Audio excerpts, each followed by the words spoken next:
دل میں نوش کو آرام ہی آرام ملتا ہے، دل میں نوش کو آرام ہی آرام ملتا ہے۔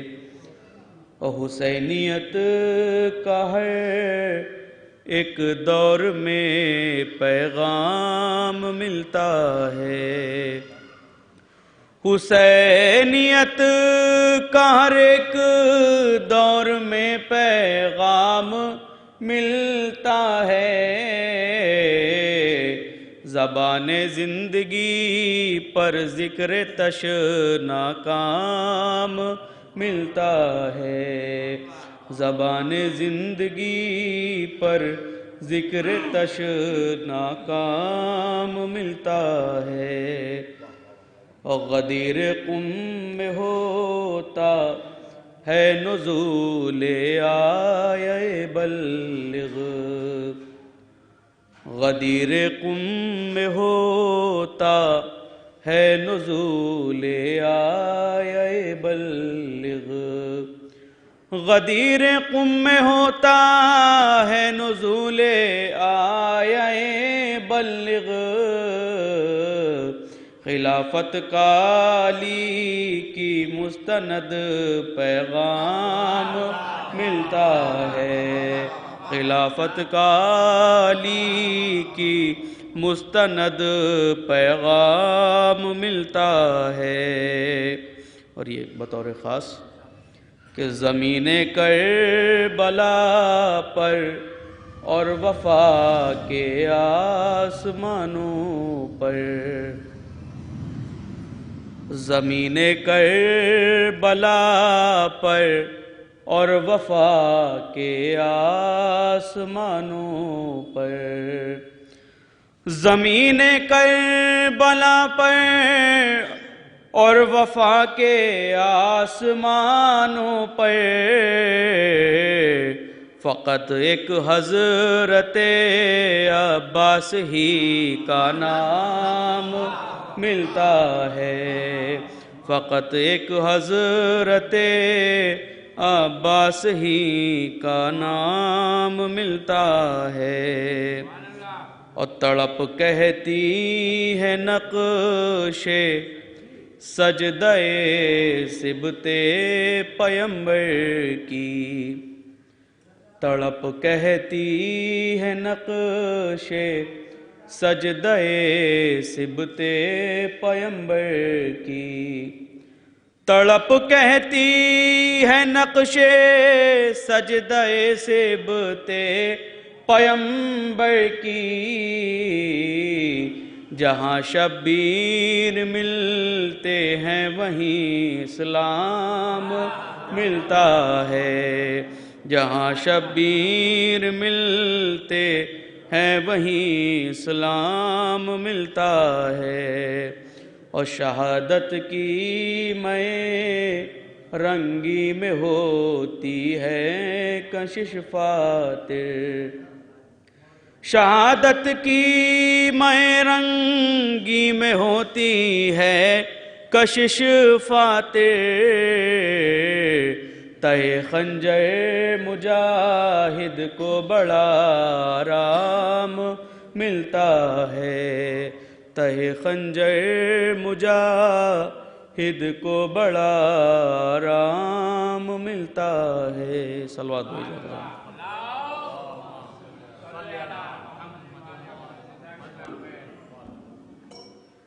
جزاک اللہ، مولا سلامت رکھے۔ یہ تھے جناب مرتضیٰ صاحب جو کہ تلاوت قرآن کے ذریعے مجلس کا آغاز کر رہے تھے، لہٰذا تمام مومنین سے التماس ہے کہ وہ جلد از جلد فرش عزا پر تشریف لے آئیں، اس لیے کیونکہ کلام پاک کے ذریعے مجلس کا آغاز ہو چکا ہے اور فضائل اہل بیت کے ذریعے بھی بہت اچھا کلام پیش کیا آپ نے۔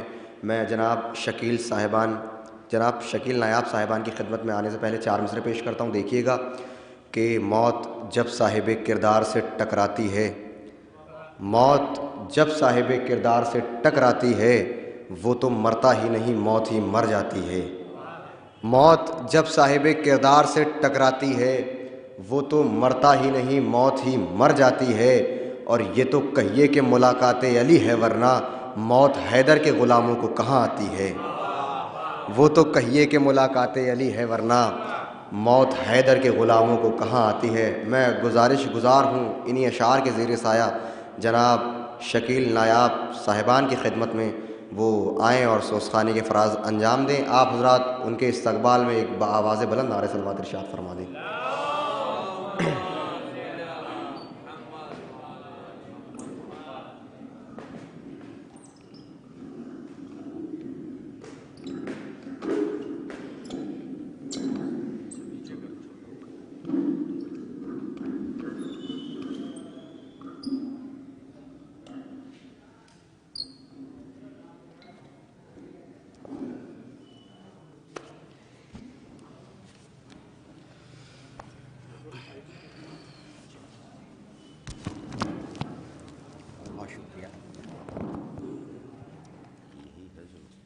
کر سکتا ہے۔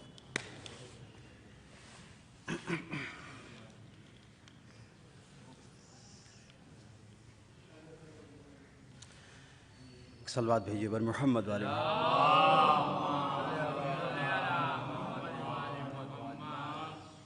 جناب شہزادہ گلری صاحب کا ایک مطلع اور ایک شعر، اور جناب آغا سروش صاحب کا کلام ساقی نامہ اس کی فرمائش ہے، وہ انشاءاللہ حاضر کریں گے۔ تو سماعت فرمائے ایک صلوات بھیجیے بر محمد والے دیکھیے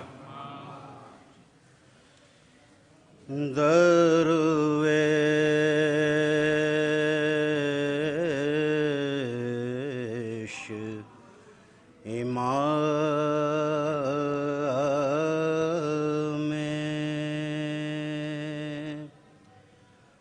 ازلی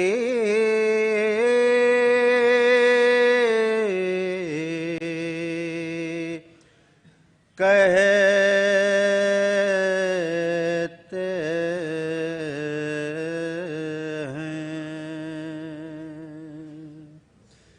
احمد کا وسیم تزلی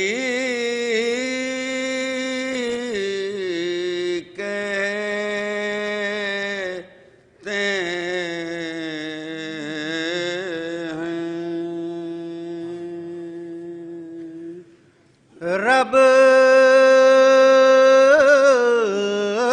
کہتا ہے حیدر کو نصیری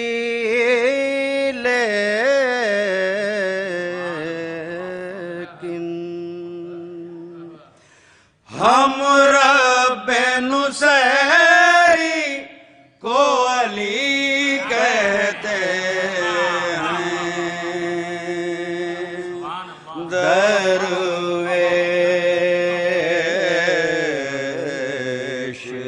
امام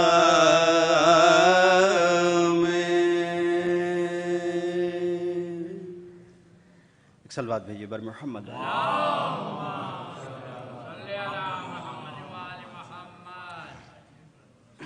جناب افتخار عارف صاحب کا ایک مطلع اور ایک شعر۔ نہ مال و زر ہے نہ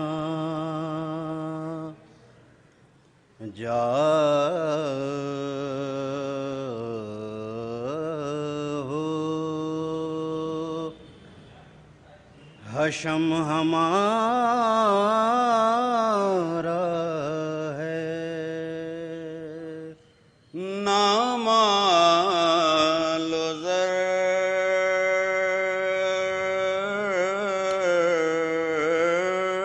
ہے نہ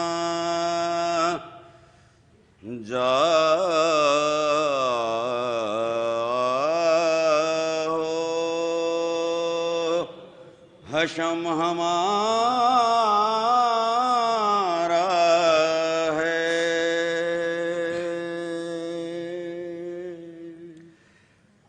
مگر خدا کی عطا ہے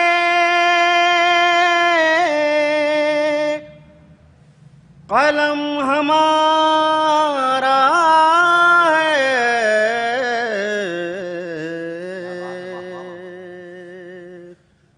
علم کسی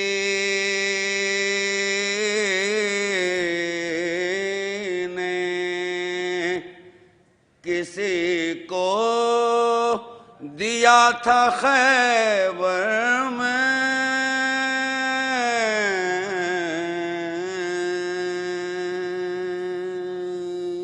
علم کسی نے کسی کو دیا تھا خیبر میں، وہ دن اور آج کا دن اب علم ہمارا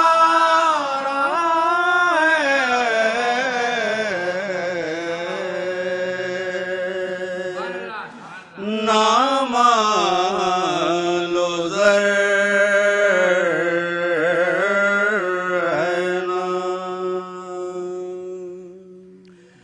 جناب آغا سروش صاحب کا کلام 14 شراب خانوں کی یکجا ملا کے لا، جس کی فرمائش ہے وہ حاضر کریں۔ سماعت فرمائے ایک صلوات اور بھیجیے بر محمد والے محمد۔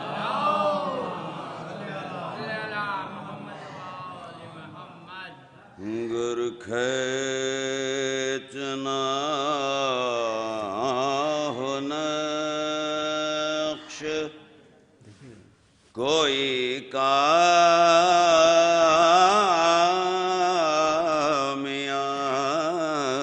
کھینچ،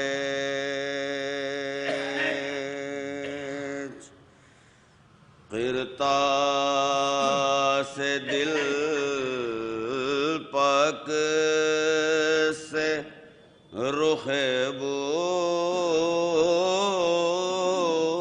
تراب کھینچ،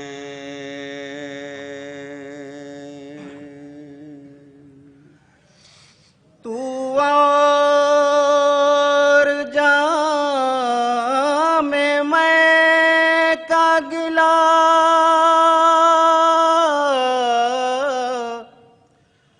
حیدری فقیر، تو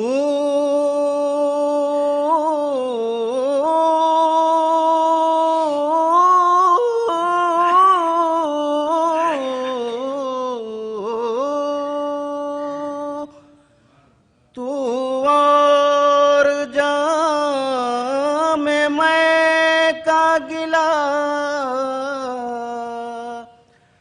حیدری فقیر، کیا دیکھتا ہے ہاتھ بڑا آفتاب کھینچ،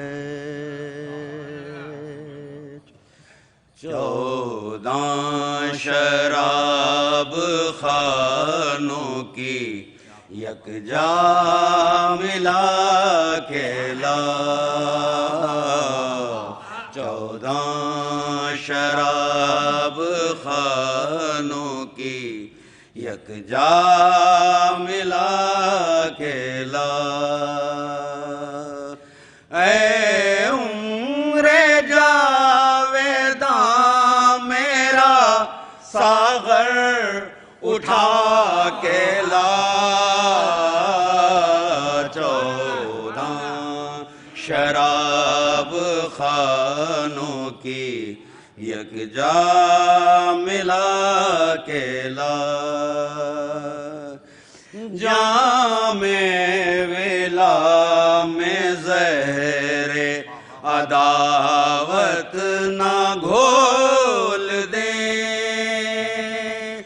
جام ویلا میں زہر عداوت نہ گھول دیں، اس میں کو دشمنوں کی نظر سے بچا کے لا،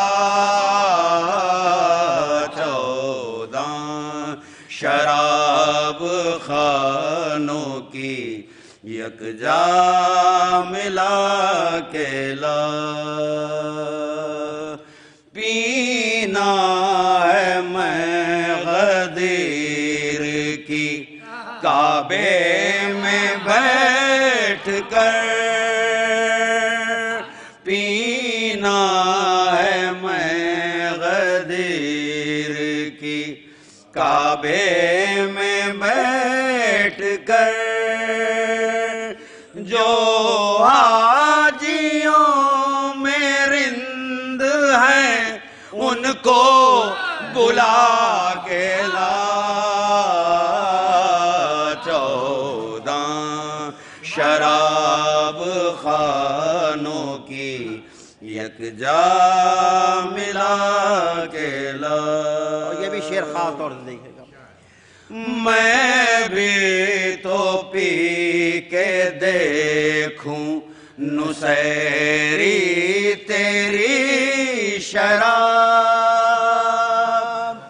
میں بھی تو پی کے دیکھوں نصیری تیری شراب. ایک دن ذرا سی میرے لیے بھی بچا کے لا. 14 شراب خانوں کی یکجا ملا کے لا. رکھتا ہے اس پوائز ناداں بری نظر. رکھتا ہے اس پوائز ناداں بری نظر. اس میں کو زیر دامن قرآن چھپا کے لا. 14 شراب خانوں کی یکجا ملا کے لا. گر ہو علی کی نیند کی معراج دیکھنا. گر ہو علی کی نیند کی معراج دیکھنا. ہجرت کی شب کی آنکھ سے کاجل چرا کے لا. 14 شراب خانوں کی یکجا ملا کے لا. ہیں علی علی کے ترانے پموترز جو ہیں علی علی کے ترانے پموترز. ان کو دل رسول کی دھڑکن سنا کے لا. 14 شراب خانوں کی یکجا ملا کے لا. لے چل نجف کو رش کے مقدر کسی طرح. لے چل نجف کو رش کے مقدر کسی طرح. ایک مرتبہ مجھے میری جنت دکھا کے لا. 14 شراب خانوں کی یکجا ملا کے لا. دکھلا کے مفتیوں کو بخاری میں ان کے نام، دکھلا کے مفتیوں کو بخاری میں ان کے نام، زہرا کے قاتلوں بتبرا کرا کے لا 14 شراب خانوں کی یکجا ملا کے لا. تو حاصل کلام شعر سماعت ہوئی. اے جبرائیل آئے ہیں بالی پبوترام، اے جبرائیل آئے ہیں بالی پبوترام، جا جلد جا کے عرش سے کرسی اٹھا کے لا 14 شراب خانوں کی یکجا ملا کے لا. مقطع بھی یاد ہے. واعظ کو جام مدحت حیدر پلا سروش، واعظ کو جام مدحت حیدر پلا سروش، لے جائے آدمی کو بھی انسان بنا کے لا 14 شراب خانوں کی یکجا ملا کے لا. فاتحہ.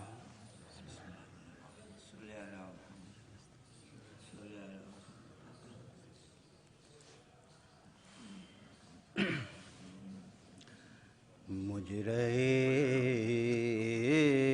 خلق میں ان آنکھوں نے کیا کیا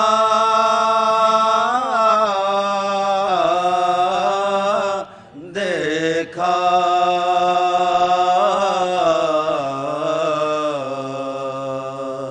پر کہیں سے پیغمبر برسانا آقا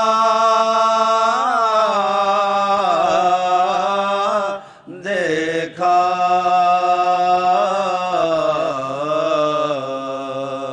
مجرے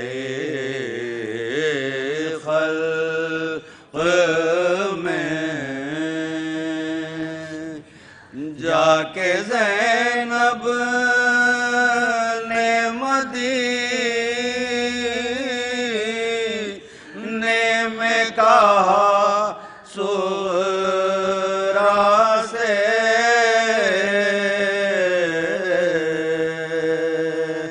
کہوں کس منہ سے کہ پردیس میں کیا کیا دیکھا،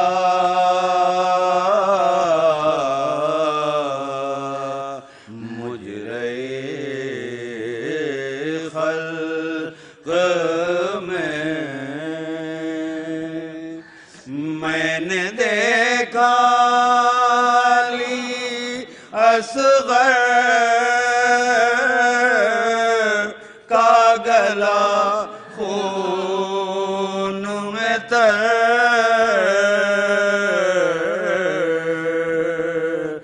میں نے زخمی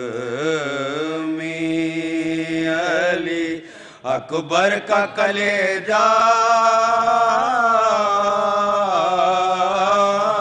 دیکھا،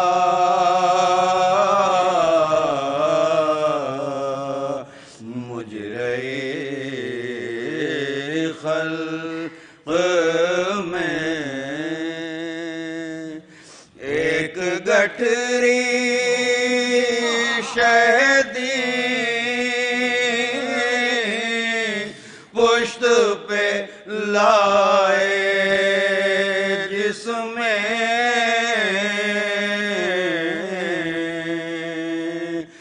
میں نے ٹکڑے ہوئے قاسم کا سراپا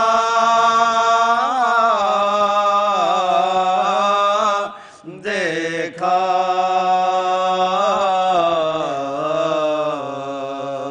مجرے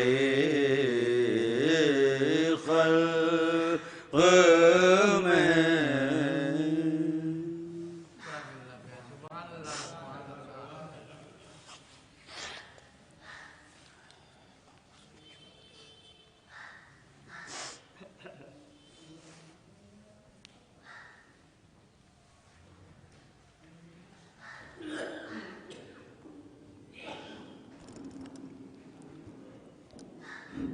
ایک بآواز بلند نعرہ صلوات۔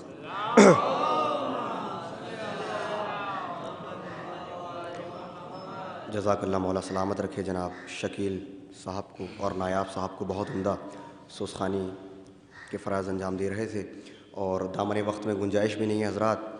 میں یہیں سے آنے والے شاعر کو آواز دینے سے پہلے بس ایک مطلع 2-3 شعر پڑھتا ہوں، دیکھیے گا۔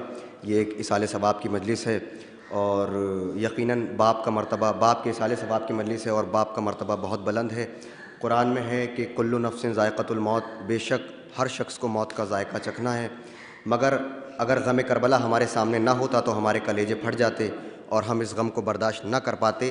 لہٰذا اسی بات کو مد نظر رکھتے ہوئے میں یہیں سے ایک مطلع اور 2-3 شعر پڑھتا ہوں، دامن وقت میں گنجائش بھی نہیں ہے۔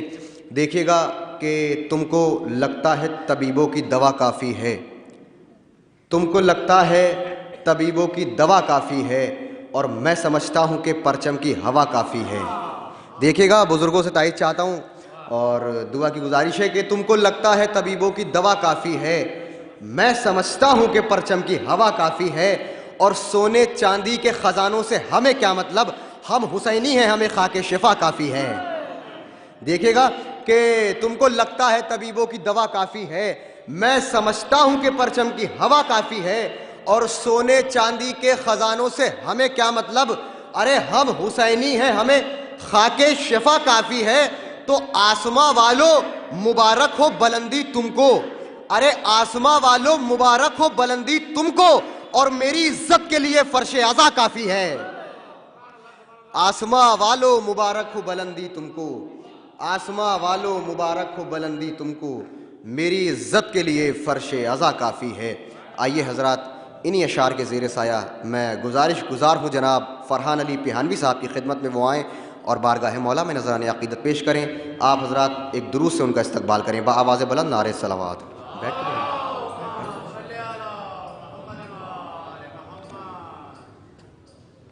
درود بجائے محمد اور آل محمد پر۔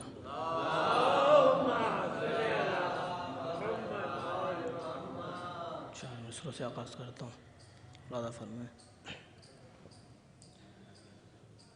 نجات چاہو علی کی ولا تلاش کرو، نجات چاہو علی کی ولا تلاش کرو، سکون دل کے لیے کر بلا تلاش کرو، سکون دل کے لیے کر بلا تلاش کرو، کہ پتہ بتاتا ہوں معصوم میں دو عالم کا، پتہ بتاتا ہوں معصوم میں دو عالم کا، کوئی بھی شہر ہو فرش عزا تلاش کرو، کوئی بھی شہر ہو فرش عزا تلاش کرو، کوئی بھی شہر. درود بھیجیں محمد اور آل محمد.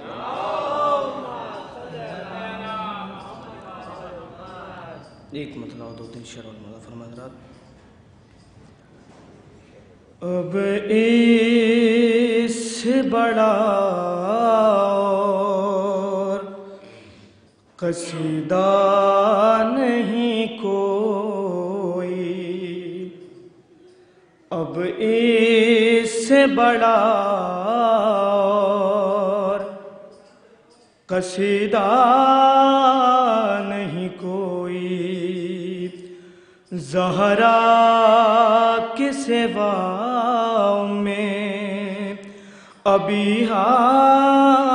نہیں کوئی، زہرا کے سوا میں ابھی نہیں کوئی. تو تنہا ہے در فاطمہ زہرا کی فضیلت، بے اذن فرشتہ یہاں آتا نہیں کو. درود بھیجیں محمد اور آل محمد.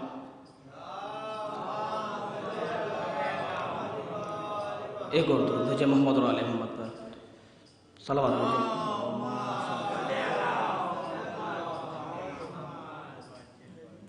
ایک اور صلوات بھیجیں محمد اور آل محمد.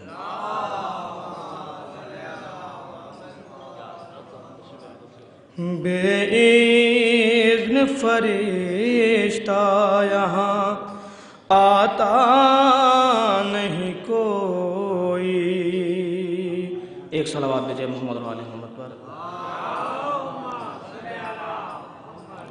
مرحوم کے صالح ثواب کے لیے اور ان کی تعزیتاً مدعا فرمائیں گے. ایک عزادار چل بسا لوگوں، ایک عزادار چل بسا لوگوں، شہ کا غم خوار چل بسا لوگوں، شہ کا غم خوار چل بسا لوگوں. ارے فرش مجلس کا جو بچھاتا تھا، فرش مجلس کا جو بچھاتا تھا، وہ عزادار چل بسا لوگوں، وہ عزادار چل بسا لوگوں. کہ لمحہ لمحہ ظہور مہدی کا، لمحہ لمحہ ظہور مہدی کا، تھا طلبگار چل بسا لوگوں، تھا طلبگار چل بسا لوگوں. قاتلان جناب زہرا سے، قاتلان جناب زہرا سے، وہ تھا بیزار چل بسا لوگوں، وہ تھا بیزار چل بسا لوگوں. جو اٹھاتا تھا پرچم غازی، وہ علمدار چل بسا لوگوں، وہ علمدار چل بسا لوگوں. درود بھیجیں محمد. آئیے میں بغیر کسی تمہید کے گزار ہوں جناب عزادار اعظمی صاحب کی خدمت میں وہ آئیں اور بارگاہ مولا میں نذرانِ عقیدت پیش کریں. اور جو مومنین باہر تشریف فرما ہیں ان سے میری گزارش ہے کہ وہ فرش مجلس پر تشریف لے آئیں. جو بھی مومنین کسی کام کے تحت یا کسی مصروفیت کے تحت باہر تشریف فرما ہے ان سے میری گزارش ہے کہ وہ اندر تشریف لے آئیں، چونکہ مولانا موصوف بھی تشریف لا چکے ہیں. اور ایک نعرہ صلوات کا سہارا دیں آپ حضرات جناب عزادار اعظمی صاحب کو.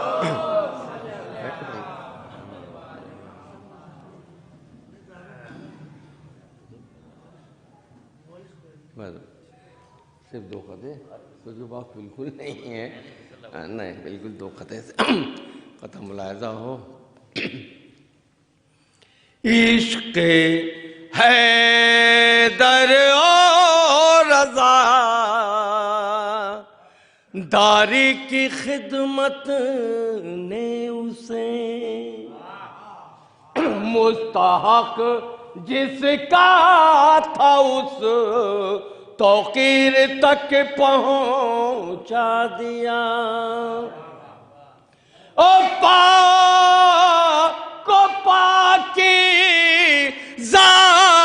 عقیدے کا مسافر تھا وہ شخص، اس عقیدے نے اسے شبیر تک پہنچا دیا. اس عقیدے نے اسے شبیر تک پہنچا دیا. اور یہ آخری خطا، فلک سے کون یہ پیغام لے کے آیا ہے، چلے چلو تمہیں فردوس نے بلایا ہے. اور نصیب ہو گئی خاک شفا تمہیں، اختر کفن بھی پایا ہے تو کربلا کا پایا ہے. کفن بھی پایا.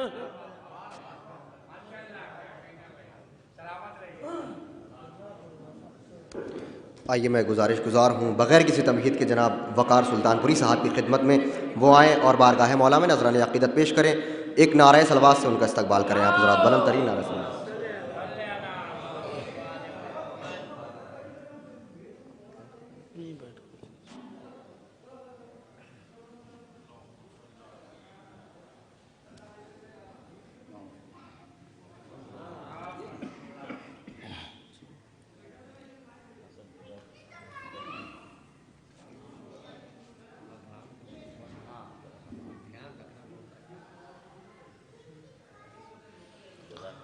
ایک مطلب 2 شعر 2-3 شعر بہت اختصار سے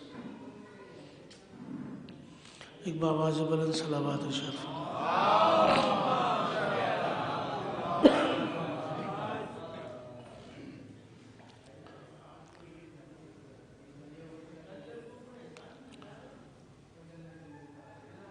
آج تک پشیماں ہیں سوچ کر میرے آنسو، آج تک پشیماں ہیں سوچ کر میرے آنسو، غم تیرے زیادہ مختصر میرے آنسو، غم تیرے زیادہ مختصر میرے آنسو، غم تیرے زیادہ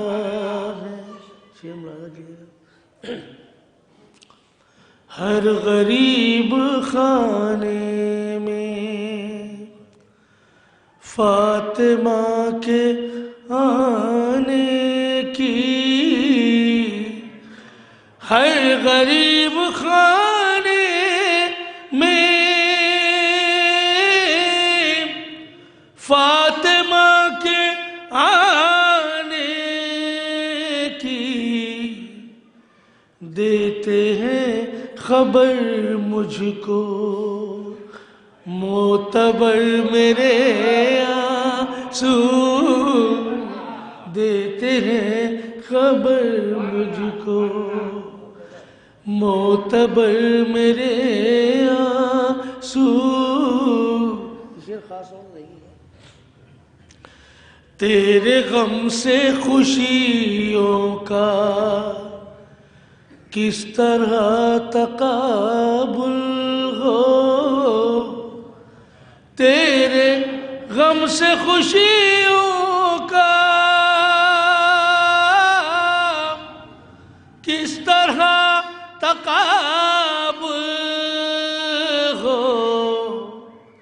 قہقہے تو پتھر ہیں اور گوہر میرے آنسو، قہقہے تو پتھر ہیں.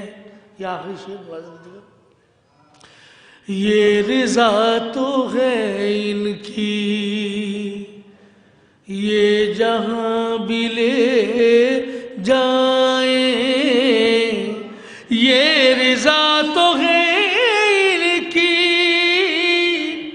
یہ جہاں بھی لے جائیں. میں تو ایک مسافر ہوں راہبر میرے آنسو، میں تو ایک مسافر ہوں قبر کے اندھیروں میں، کیوں ہو خوف تنہائی، قبر کے اندھیروں میں کیوں ہو خوف تنہائی.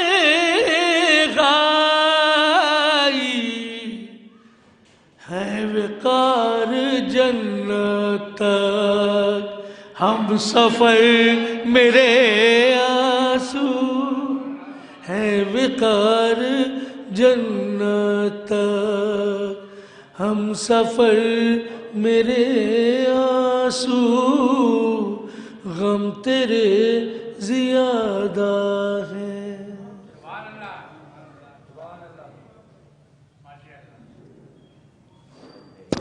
مل جل کے عظمت آل محمد پر ایک بلند ترین نعرہ صلوات ارشاد فرما دیں آپ حضرات. میں ایک مرتبہ اعلان کر چکا ہوں اور ایک مرتبہ پھر یہ اعلان کرتا ہوں کہ مولانا موصوف تشریف فرما ہیں، اور جو مومنین باہر تشریف فرما ہیں کسی مصروفیت کے تحت وہ عزاخانے میں تشریف لے آئیں، اور آپ حضرات سے گزارش ہے کہ ذرا سا آگے قریب آ جائیں تو زحمت نہیں ہوگی. میں یہیں سے ایک مطلب 2-3 شعر عرض کرتا ہوں. دیکھیے گا مولانا موصوف کے استقبال میں کہ ہم عزادار فقط ایسا جگر رکھتے ہیں. دیکھیے گا شعر کہ ہم عزادار فقط ایسا جگر رکھتے ہیں جس جگہ ہوتا ہے خنجر وہیں سر رکھتے ہیں.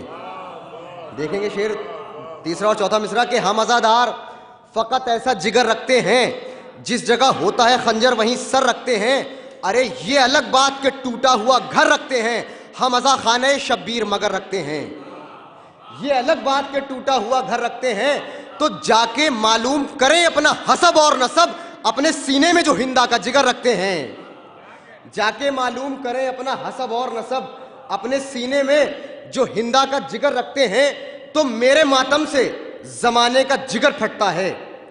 آخری شعر دیکھیں گے کہ میرے ماتم سے زمانے کا جگر پھٹتا ہے، اس کا مطلب میرے آنسو بھی اثر رکھتے ہیں. میرے ماتم سے زمانے کا جگر پھٹتا ہے، اس کا مطلب میرے آنسو بھی اثر رکھتے ہیں. 4 مصرے اور دیکھیں.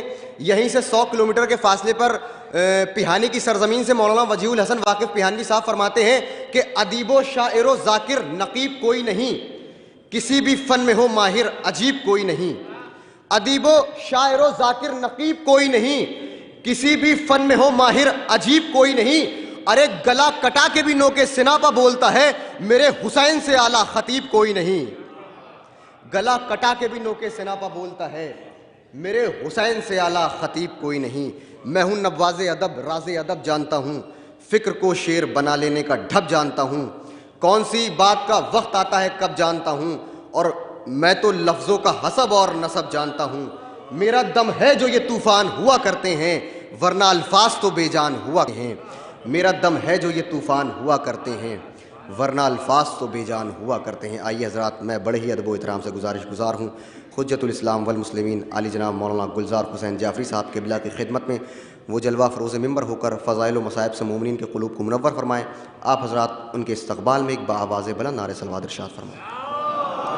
جو مومنین باہر تشریف فرما ہیں ان سے بھی میری گزارش ہے کہ وہ مجلس میں تشریف لے آئیں، کیونکہ مجلس کا آغاز ہو چکا ہے۔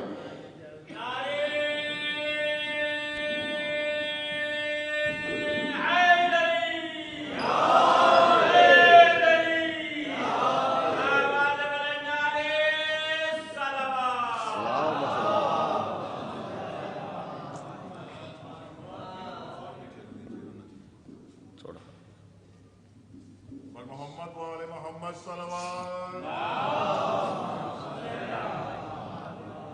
رحم اللہ من قرأ الفاتحہ۔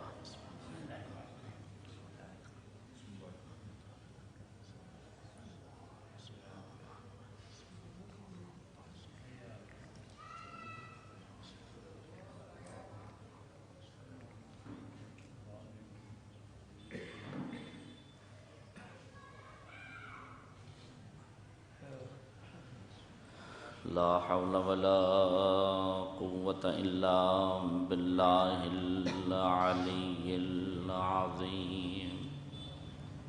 حسبنا الله ونعم الوكيل، نعم المولى ونعم النصير۔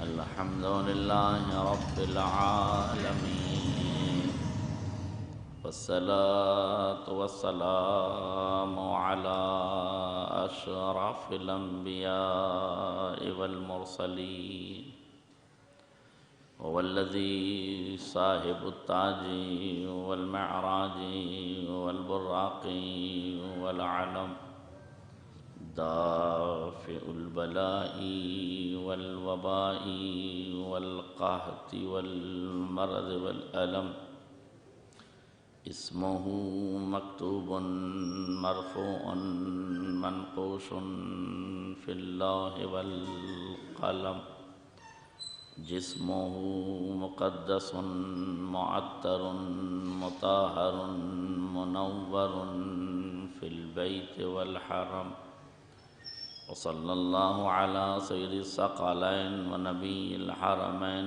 وإمام القبلتين، محبوب رب المشرقين والمغربين، مولا الكونين جد الحسنين أبي القاسم محمد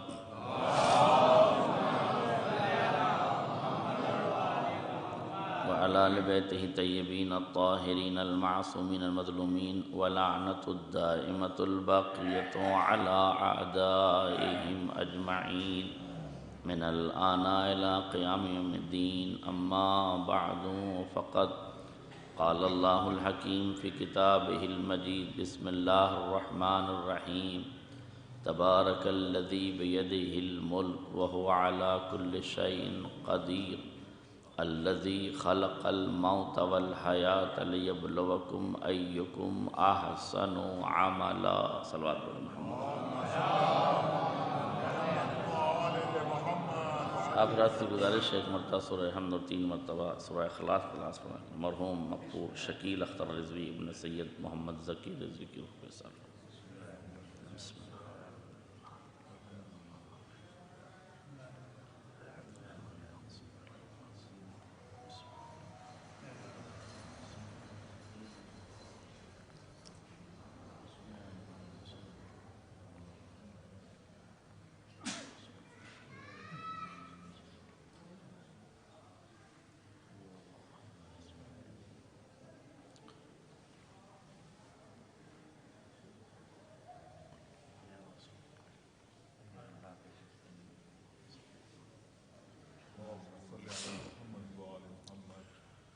حضرات گرامی بزرگان ملت، دوستان عزیز، مجلس سال ثواب کی ہے اور وقت کافی ہو چکا ہے۔ بہرحال شعراء کرام کو میری وجہ سے بہت کم وقت ملا، یہ میرے لیے قابل افسوس ہے، اس لیے کہ یقین کیجئے کہ ایک شاعر جو کلام کہہ کے لاتا ہے وہ اس کی فکر کا عکاس ہوتا ہے، اس کا خون جگر ہوتا ہے جو وہ لفظوں کو شعر کے سانچے میں ڈھال کر صفحہ قرطاس پر اتارتا ہے۔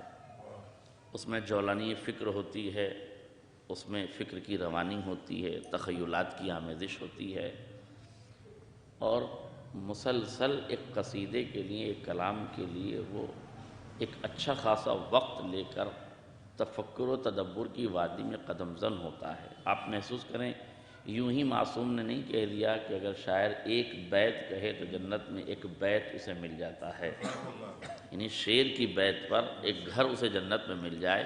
کیسے ہو سکتا ہے؟ ایک چھوٹا سا شعر کہہ دیا بیت مل جائے؟ نہیں ہو سکتا ہے۔ تفکر ساعت افضل من عبادت 70 سنہ، معصوم فرماتے ہیں کہ 1 گھنٹہ صحیح اور تعمیری سوچ 70 سال کی عبادت سے بہتر ہے۔ تو اگر 1 گھنٹہ صحیح سوچنا 70 سال کی عبادت سے بہتر ہے تو 1 گھنٹہ حسین کو سوچنا، آل محمد کو سوچنا، ذکر اہل بیت کو سوچنا، فکر کربلا تک پہنچنا، کربلا تک رسائی کرنے کی کوشش کرنا، اور کربلا کے لیے، امام حسین کے لیے، آل محمد کے لیے اشعار کہنا، یہ کوئی کم مرتبہ نہیں ہے۔ وقار بھائی، خطیب کے لیے ایک کھڑکی کھولنے کا وعدہ نہیں ہے معصومین کی طرف سے۔ آپ بتائیے، کہیں روایت میں بتائیے کہ ایک لفظ ملتا ہو کہیں روایت میں کہ خطیب اگر 1 گھنٹہ مجلس پڑھے تو اللہ جنت میں اس کے لیے ایک کھڑکی کھول دے گا؟ روایت میں خطیب کے لیے ایک کھڑکی کھولنے کا لفظ نہیں ہے، مگر شاعر کے لیے ایک بیت پر پورے گھر کی ضمانت معصوم نے لی ہے۔ شاید اس کی وجہ یہ ہے کہ ہم کتابوں سے پڑھتے ہیں، شاعر جو سوچ کے لکھ دیتا ہے وہ کتابوں میں لکھا جاتا ہے۔ ایک صلوات پڑھ دیں محمد اور آل محمد۔ اس لیے ظاہر ہے کہ جن کے رتبے ہیں سوا، ان کو سوا مشکل ہے۔ جب وہ تنگ ردیف اور قافیے میں گفتگو کرتے ہیں تو ان کے لیے لفظوں کی سجاوٹ بھی ہوتی ہے، الفاظ کے استعمال بھی ہوتے ہیں۔ اب یہ ایک الگ بات ہے کہ ہم 200 سال پرانے لفظوں کو اس دور کے زمانے میں استعمال کر کے یہ کہیں کہ یہ لفظ آج قابل استعمال نہیں ہے، تو ہمیں 200 سال پرانی زبان کو اس زبان میں لانے کے لیے کچھ تو اہل زبان تک رسائی کرنا پڑے گی، تاکہ ادبیات کے ماہرین تک پوچھا جائے کہ کیا معاملہ۔ میں کسی پہ طنز نہیں کر رہا ہوں، لیکن یہ بات سوچنے کی ہے کہ شعراء پر قلم اٹھانے سے پہلے ہمیں سوچنا چاہیے۔ یہ اور بات ہے کہ اب ایک جملہ اور میں کہہ دوں آپ کو کہ شاعری اور شعر گوئی بڑا نازک مرحلہ ہے۔ اگر عقیدے کی آمیزش نہ ہو تو شاعر بہت تیزی سے ڈگمگا جاتا ہے۔ ابن ملجم بھی بہت بڑا شاعر تھا، عمرو ابن عاص بھی بہت بڑا شاعر تھا۔ قصیدہ جلجلیہ اس کا لام کا قصیدہ ہے جو بڑا مشہور ہے۔ عمرو عاص جو مکار ترین آدمی تھا، اس کا قصیدہ ہے۔ خود مولا کائنات پر قضاء و قدر کے لحاظ سے معتبر ترین قصیدہ ہے، مگر ذرا سا ہوا و ہوس کا اسیر ہوا، راہ استقامت سے ڈگمگایا، اور اچھا خاصا جنتی تھا جب امام کی بیعت کی ہے، لیکن ہوس کا اسیر ہوا تو جہنمی ہو گیا۔ اس کا مطلب ہے شاعری وہ پل صراط ہے کہ عقیدوں کی آماج گاہ پہ رہے تو جنت میں گھر بنا دیتا ہے، اور ذرا سا لڑکھڑائے تو جہنم کے طبقات میں ڈھکیل دیا جاتا ہے۔ ایک صلوات پڑھ دیں محمد اور آل محمد۔ چونکہ مجلس اصال ثواب کی ہے، میں نے سورہ ملک کی ابتدائی 2 آیتوں کی تلاوت کی ہے۔ ایک جملے کے طور پر، جملہ مطردہ کے طور پر عظمت حیات سمجھ لیں، عظمت موت سمجھ لیں، اور ہماری جو زندگی گزر رہی ہے اس کی کیفیت کو ذرا سا ملاحظہ کر لیں، پھر میں اصل گفتگو پہ قدم زن ہوتا ہوں اور کوشش کرتا ہوں کہ آپ کی پاکیزہ سماعتوں کی عدالت میں کچھ باتیں رکھ دی جائیں۔ توجہ فرمائیے گا، ایک شخص ہے جو بازار کی طرف چلا جا رہا ہے، اس کے جانے کا انداز وقار بھائی بڑا نرالا انداز ہے۔ دھوپ کی شدت ہے، بلا کی گرمی ہے، آفتاب سوا نیزے پہ گویا ہے۔ اس حال میں اس نے برف کی ایک سلہ ایک ٹھیلے پہ رکھی ہے اور اس ٹھیلے کو ڈھکیلتا ہوا بازار کی طرف جا رہا ہے۔ اور جیسے بازار میں پہنچنے کے بعد ریڈی لگانے والے، ٹھیلی لگانے والے، آواز دینے والے، پکارنے والے اپنے مال کی قیمت بتا کر اپنے مال کی ستائش کرنے والے لوگ ہوتے ہیں، ویسے ہی یہ بازار کی طرف جا رہا ہے اور اپنے اس سامان کی تعریف و توصیف کر رہا ہے۔ لفظ اس کے ہیں مگر اہل شعور کو جھنجھوڑ رہا ہے۔ اہل عقل و اہل خرد کے لیے درس نصیحت ہے، واعظ و نصیحت ہے۔ اس جملے میں جو یہ شخص کہہ رہا ہے غور کیجئے گا، آگے بڑھ رہا ہے، دھیرے دھیرے آگے بڑھتا جا رہا ہے، بازار کے وسط میں پہنچا، اس نے آواز دینا شروع کی۔ غور کیجئے گا، ٹھیلا ہے، ٹھیلے کو ڈھکیل رہا ہے، ٹھیلے پر برف کی سلہ ہے جسے بیچنے کے لیے جا رہا ہے، تو اب آواز اس عنوان سے لگاتا ہے، خرید لو اے لوگوں، خرید لو اس شخص کا سرمایہ جو لمحہ بلمحہ پگھل رہا ہے۔ آج میرا جملہ باندھے، اہل شعور تشریف فرما ہے، سرزمین ادب پہ میں مجلس پڑھ رہا ہوں، لکھنؤ کا باادب مجمع بیٹھا ہے، کسی دیہات میں پڑھتا تو لفظ شاید بدل دیتا۔ محسوس کیجئے گا کیا کہہ رہا ہے، خرید لو اس شخص کا سرمایہ جو لمحہ بلمحہ پگھل رہا ہے۔ ظاہر ہے اس محبت کے بازار میں اس آواز کے بعد اپنی اپنی جانب سے پرتکریاں آنے لگی۔ کوئی جلدی سمجھ گیا تو سبحان اللہ فوراً کہنے لگا، کچھ نے دوسری آواز میں سمجھا تو دیر سے سبحان اللہ کہا، کسی نے تیسری آواز میں سمجھا تو دیر سے سبحان اللہ کہا۔ بہرحال جو سمجھ گیا اس نے سبحان اللہ کہا، جو نہیں سمجھا اس نے گھر جا کے بیوی سے پوچھا کہ اس جملے کا مطلب کیا ہے۔ جب اس نے بتایا تو اس نے سبحان اللہ کہا۔ اس کا مطلب ہے کہ سمجھنا چاہیے، چاہے گھر جا کے ہی سمجھ لیجئے، مگر بات سمجھ میں آنا چاہیے، جملے کی نزاکت کو محسوس کرنا چاہیے۔ اور دیکھیے سمجھنے میں بھی کوئی ضروری نہیں کہ ہر آدمی جلدی سمجھ جائے، کیونکہ مدارک فکر جو ہے وہ مختلف ہیں، سوچنے کے انداز اور سمجھنے کا انداز مختلف ہے، دھیرے دھیرے لوگ سمجھتے ہیں تو سمجھنا چاہیے۔ غور کیجئے گا اسی بزم میں، اسی بازار میں، اسی محبت کے عنوان میں ایک عالم دین بھی کھڑے تھے۔ انہوں نے جیسے ہی اس لفظ کو سنا، خرید لو اس شخص کا سرمایہ جو لمحہ بلمحہ پگھل رہا ہے، تو فرمایا بسم اللہ الرحمن الرحیم، والعصر ان الانسان لفی خسر، وقت عصر کی قسم انسان گھاٹے میں ہے۔ کیا گھاٹا ہے انسان کا؟ کہ اسے یہ سرمایہ حیات دیا گیا ہے، جیسے برف پگھلتی ہے ویسے لمحہ بلمحہ یہ حیات پگھل رہی ہے۔ توجہ کیجئے گا، ویسے لمحہ بلمحہ یہ حیات پگھل رہی ہے۔ مگر ایک جملہ کہنا چاہتا ہوں، جیسے برف پگھلتی ہے ویسے سانس کی آمد و رفع سے یہ حیات پگھل رہی ہے۔ مولا فرماتے ہیں نفس المرء خطاہ الی اجل، انسان کی ہر سانس اسے موت سے قریب کیے دیتی ہے۔ جیسے جیسے وقت گزر رہا ہے انسان موت سے قریب ہوا چاہتا ہے۔ یہ عجیب مصیبت ہے کہ ہمارے سماج نے اس بڑھنے کو بھی جشن کے عنوان سے منانا شروع کر دیا، اور ہم نے یورپ کے کلچر کو ایڈاپٹ کر کے اپنے سماج میں سالگرہ منانا شروع کر دیا۔ یہ سالگرہ کیا ہے؟ کیا برتھ ڈے ہے؟ برتھ ڈے پہ کیا کیا جائے؟ کیا کیک کاٹے جائیں اس لیے کہ خوشی کا ماحول ہے؟ مجھے اس سے بحث نہیں ہے کہ کیک کاٹنا چاہیے یا نہیں کاٹنا چاہیے۔ شعراء تشریف فرما ہیں، ادبا بیٹھے ہوئے ہیں، اردو زبان جاننے والے بیٹھے ہیں، اہل ادب بیٹھے ہوئے ہیں، اس لیے ایک لفظ سے استفادہ کرنا چاہوں گا۔ حقیقت یہ ہے کہ جسے آپ سال گرہ سمجھ رہے ہیں، غور کیجئے گا، اور شعراء میری اس بات کی تائید کریں گے کہ الف اور ہے دونوں کا قافیہ ایک ہی ہے نا؟ الف اور ہے دونوں کا قافیہ ایک ہی ہے۔ اس عنوان سے بڑی آسانی سے سمجھیے کہ یہ سال گرہ نہیں ہے، ایک عمارت حیات سے ایک سال گرا ہے۔ اگر شاعری کا شعور بیدار ہو تو قدرت نے قافیہ بھی وہی رکھا۔ توجہ کیجئے گا، یہ سال گرا اصل میں نہیں ہے، یہ سال گرا ہے۔ ہم نے اس کو محسوس کرنا چاہیے کہ جیسے جیسے انسان آگے بڑھتا ہے ویسے ویسے وہ موت سے قریب ہوا چاہتا ہے۔ اب یہ انسان کی ذمہ داری، اور یاد رکھیے گا جب یہ معلوم ہو جائے کہ موت قریب ہے تو پھر تیاری بھی قریب ہونی چاہیے۔ اور کسے معلوم کہ کس کی موت کب آنا ہے؟ لا تدری نفس بأی ارض تموت، کوئی نفس یہ نہیں جانتا کہ اسے کب موت آنا ہے، کہاں موت آنا ہے، کیسے موت آنا ہے۔ اس لیے معصوم نے فرمایا کہ اگر انسان موت سے پہلے توبہ کر لے، توجہ، تو اللہ اس کے گناہ معاف کر دے گا۔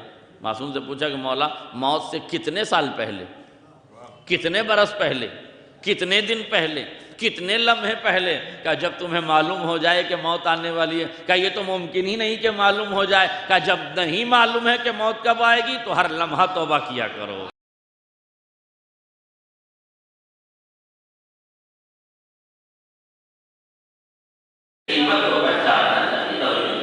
ہم جو اپنی زندگی کو برباد کریں، آج سب سے بڑا مومنین کا اور مجھے تعلق ہوتا ہے بے عقل لوگوں میں، ہمارے درمیان بھی عقل شعور سے خالی ہو چکے ہیں، ان لوگوں کا سب سے بڑا آج کل مجلسیں بہت ہو رہی ہیں۔ پہلے تو اتوار کو 40 میں ہوا کرتے تھے، اب جمعرات کو بھی، سنیچر کو بھی، اتوار کو بھی، کہیں چھٹی ملی نہیں اور آپ لوگوں نے مجلسوں کا جو ہے سلسلہ شروع کر دیا۔ مجلسیں بہت ہوتی ہیں، مجلسیں بہت ہوتی ہیں۔ مجھے آپ ایمان سے بتائیے، اگر آپ اپنی زندگی کے 24 گھنٹے کا جائزہ لیں تو ایمان سے بتائیے آپ اس 24 گھنٹے میں کتنے گھنٹے ایسے ہوں گے جو عبادت میں گزارتے ہیں۔ ہر آدمی یہ جانتا ہے کہ اس کی زندگی کے اکثر و بیشتر اوقات جو ہے وہ ضائع ہوتے ہیں، برباد ہوتے ہیں۔ ہوٹلیں آباد ہیں، حسین آباد کا بازار دیکھیے کتنا گرم ہے، چھوٹے امام باڑے کے سامنے جو گہما گہمی ہے، گاڑی لے کے جائیے تو مشکل ہو جاتا ہے نکلنا۔ یہ کون لوگ ہیں؟ یہ ہم اور آپ ہی تو ہیں، اپنے ہیں پرائے ہیں۔ ارے ہیں تو میم ہی بھائی، اکثر و بیشتر مسلمان ہی تو ہیں، لیکن دیکھیے ایک جمع غفیر ہے کھانے پہ اور دیگر چیزوں پہ۔ اس کے علاوہ آپ جہاں چلے جائیے، اسٹیڈیم میں چلے جائیے، کھیلنے کودنے چلے جائیے، جہاں دیکھیے وہاں وقت ہے، ضیاع ہے۔ کوئی یہ نہیں کہتا کہ 4 گھنٹہ ٹی وی کے سامنے بیٹھ کے، 4 گھنٹہ واٹس ایپ چلا کے، 4 گھنٹہ ہم انٹرنیٹ چلا کے کیا پا رہے ہیں، کیا حاصل کریں، کچھ بھی نہیں۔ قسم خدا کی یہ کرم ہے ملت تشیع پر حسین ابن علی کا کہ کم سے کم 1 گھنٹہ جب تم مجلس میں بیٹھتے ہو گناہوں سے محفوظ رہتے ہو، عبادتوں کے دائرے میں رہتے ہو، عصمتوں کے حصار میں رہتے ہو، معصومین کی نگاہوں میں رہتے ہو۔ اس سے بڑا شرف کسی قوم کو ملا ہی نہیں کہ مجلس میں آتے ہیں ایصال ثواب کے لیے، عصمتوں کے حصار میں 1 گھنٹہ بیٹھ کے چلے جاتے ہیں۔ ایک صلوات پڑھ دیں محمد اور آل محمد۔ کیا یہ معمولی بات ہے کہ ہم مجلس میں 1 گھنٹہ، 1.25 گھنٹہ، 1.5 گھنٹہ اگر آ کے بیٹھ جائیں تو پھر بھی انسان کو کھلتا ہے، صاحب مجلس لمبی ہو رہی ہے، مجلس دیر تک ہو رہی ہے، مجلس اتنی ہو رہی۔ میرے عزیزوں غور کیجئے گا، یہ خوش نصیبی ہے آپ کی کہ آپ کے مقدر میں حسین ابن علی کا ذکر آیا ہے، آپ کے مقدر میں غم حسین آیا ہے، آپ کے مقدر میں فرش حسین آیا ہے، آپ کے مقدر میں کربلا آئی ہے، آپ کے مقدر میں عزاداری آئی ہے، ورنہ یہ عزاداری سب کو میسر نہیں ہے۔ اور ایک جملہ یاد رکھیے گا، ایک عزادار کی مجلس ایصال ثواب ہے، اس لیے وقار بھائی یہ جملہ بھی قابل غور ہے۔ ایک عالم دین درس خارج دیتے تھے، ایران میں درس خارج دیتے تھے، روزانہ درس خارج دیتے تھے۔ ایک دن آئے درس سے پہلے کہنے لگے کہ رکو میں 5 منٹ کی مجلس پڑھوں گا۔ اچھا 5 منٹ کی مجلس پڑھیں گے، پڑھ دیجئے۔ انہوں نے 5 منٹ کی مجلس پڑھی، کہا روز اب ایسا ہی ہوگا، میں 5 منٹ مصائب پڑھوں گا یا فضائل پڑھوں گا اور اس کے بعد جو ہے درس پڑھاؤں گا۔ ان سے پوچھا آقا خیریت تو ہے، اچھا خاصا روزانہ درس ہوتا ہے، یہ 5 منٹ کی مجلس بیچ میں آپ نے کیوں اٹکا دی، خیریت؟ کہنے لگے اب سنیے گا بہت غور سے۔ کہا میں رات کو سویا تھا، میں نے خواب دیکھا کہ محشر سجا ہوا ہے، محشر سجا ہوا ہے، لوگوں کے حساب ہو رہے ہیں اور حساب کی لائنیں لگی ہوئی ہیں۔ میں نے دیکھا کہ میرے قبیلے کی 12 لائنیں لگی ہوئی ہیں، توجہ کیجئے گا، میں نے دیکھا کہ میرے قبیلے کی 12 لائنیں لگی ہوئی ہیں، ساری لائنیں ہیں جو چل رہی ہیں، توجہ کیجئے گا، ایک لائن ہے جو بہت تیزی سے چل رہی ہے اور ایک لائن ہے جو بہت آہستہ چل رہی ہے۔ میں نے سوچا کہ اس والی لائن میں تو جانا نہیں ہے جو بہت آہستہ آہستہ چل رہی ہے، اور اس لائن کو چھوڑنا نہیں ہے جو سب سے تیزی سے چل رہی ہے۔ ہوتا ہے نا کبھی آپ لائن میں لگی اور دیکھیے کہ ٹرافک کی لائن میں یا بہت سی جگہ پر آپ دیکھتے ہیں کہ وہ لائن لگی ہے تو آپ سوچتے ہیں کہ سب سے چھوٹی لائن میں چلے جائیں۔ تو اس نے کہا کہ میں سب سے چھوٹی لائن کی طرف بڑھا تو فرشتے نے میرا بازو تاما اور کرنے کے بعد پوچھنے لگا کہ سرکار آپ یہاں کیسے، اس لائن میں کیوں؟ تو میں نے پوچھا کہ یہ لائن کس کی ہے؟ کہا کہ جو دنیا میں جیسا تھا اسی کے حساب سے یہ لائنیں بنی ہوئی ہیں۔ آپ یہ بتائیے دنیا میں آپ کیا تھے؟ تو کون ہے جو اپنا درجہ کم بتاتا؟ انہوں نے کہا میں دنیا میں فقیہ تھا، مجتہد تھا، میری تقلید ہوتی تھی، میرا رسالہ عملیہ تھا۔ کہا اچھا آپ مجتہد تھے تو آپ کی یہ جو سب سے تیز چلنے والی لائن ہے یہ آپ کی نہیں ہے۔ کہا پھر کون سی لائن ہے؟ کہا اس لائن میں جائیے۔ اس نے جس لائن کا اشارہ کیا وہ سب سے آہستہ چل رہی تھی۔ توجہ کیجئے گا، میں نے کہا بس اتنا بتا دو یہ جو تیزی سے یہ 12 لائنیں کس کی ہیں؟ کہا تمہارے قبیلے کے 12 امام ہیں۔ ہر امام اپنے اپنے چاہنے والوں کا امتحان لے رہا ہے، ان کا حساب لے رہا ہے، حساب لے کے انہیں آگے بڑھا رہا ہے۔ تم یہ بتاؤ دنیا میں تم کیا تھے؟ کہا میں فقیہ تھا۔ کہا فقیہ تھے تو پھر اس لائن میں جاؤ۔ کہا وہاں کون ہے؟ کہا وہاں چھٹے آقا امام جعفر صادق علیہ السلام امتحان لے رہے ہیں، وہ حساب وہاں لے رہے ہیں۔ کہا اچھا وہاں جانا ہے۔ کہا یہ جو تیزی سے لائن چل رہی یہ کس کی ہے؟ کہا یہ حسین ابن علی کی لائن۔ ایک صلوات پڑھ دیں محمد العالم۔ تشریف لائیں جاتے جاؤ۔ کہا یہ حسین ابن علی کی لائن ہے۔ کہا یہ تیزی سے کیوں چل رہی ہے اور یہ آہستہ سے کیوں چل رہی ہے؟ توجہ کیجئے گا۔ کہا یہ آہستہ سے اس لیے چل رہی ہے کہ جب فقیہ حساب دینے کے لیے پہنچتا ہے تو امام پوچھتے ہیں یہ مسئلہ تم نے کہاں سے بیان کیا، اس کی آیت کیا ہے، اس کی روایت کیا ہے، اس کی دلیل کیا ہے، اس کے لکھنے کا مقصد کیا ہے، اس کے بتانے کا مطلب کیا ہے۔ اور کہا جب امام حسین کے پاس کوئی جاتا ہے تو اس لائن میں یہ پوچھا جاتا ہے تم حسین کے چاہنے والے ہو، بتاؤ تم دنیا میں کیا کرتے تھے؟ تم سوسخانی کرتے تھے، تم مرثیہ خانی کرتے تھے، تم خطابت کرتے تھے، تم علم اٹھاتے تھے، تم تعزیہ اٹھاتے تھے، تم عزاداری کرتے تھے۔ بس یہ پوچھا جاتا ہے اور حساب کے لیے آگے بڑھا دیا جاتا ہے۔ ایک صلوات پڑھ دیں محمد اور آل محمد۔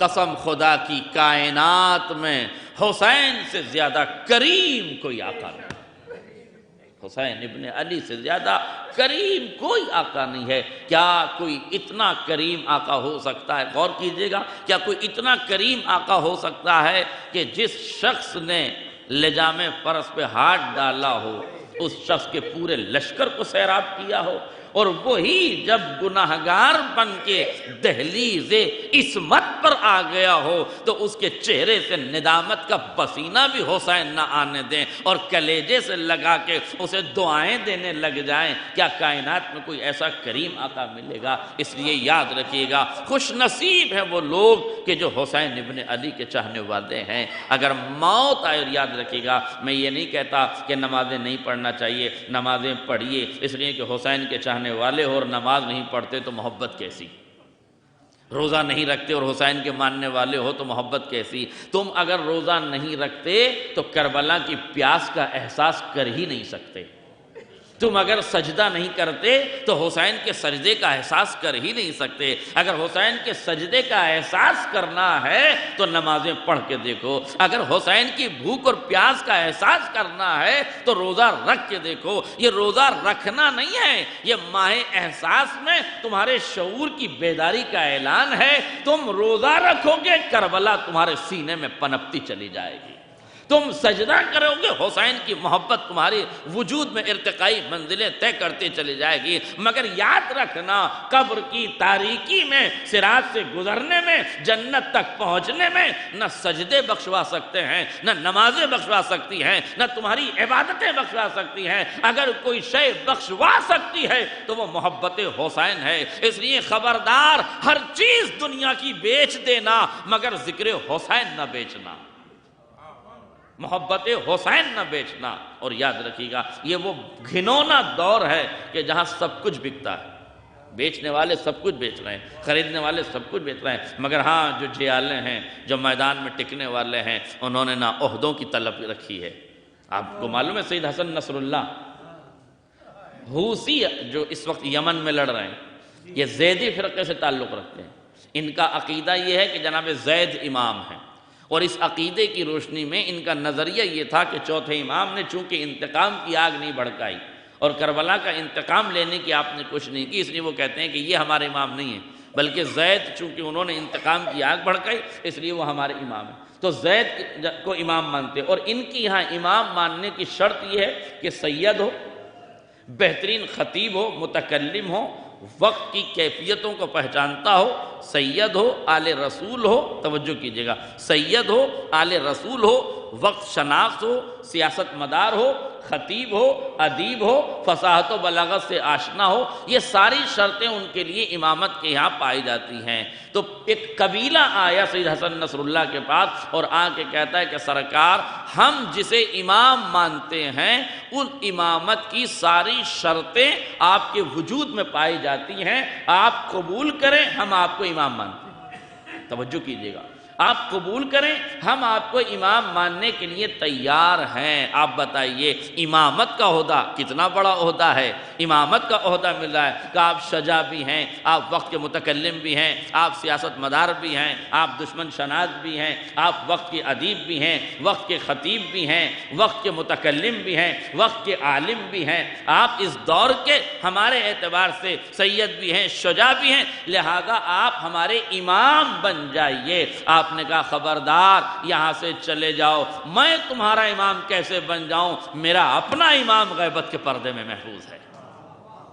جس کا امام ہو وہ امام نہیں بنتا، میں ماموم ہوں اور میرا ایک امام ہے جو موجود ہے۔ آپ بتائیے یہ گھرانہ آل محمد کے چاہنے والوں کا ہے، یہ وہ قبیلہ ہے جو آل محمد کے در سے جڑے ہوئے ہیں، اس لیے کمال عبدیت یہ ہے کہ انہیں معلوم ہے جیسے علی کو خدائی مل رہی تھی خدائی نہیں لی، اس طرح نصر اللہ کو ظاہراً امامت مل رہی تھی مگر آپ نے امامت کو قبول نہیں کیا۔ یہ بتایا کہ عہدے ملا نہیں کرتے بلکہ عہدے قدرت کی عطا سے ملا کرتے ہیں، صلاحیتوں کی بنیاد پر ملا کرتے ہیں۔ میرا کمال امام بننے میں نہیں ہے، میرا کمال مامون بننے میں ہے۔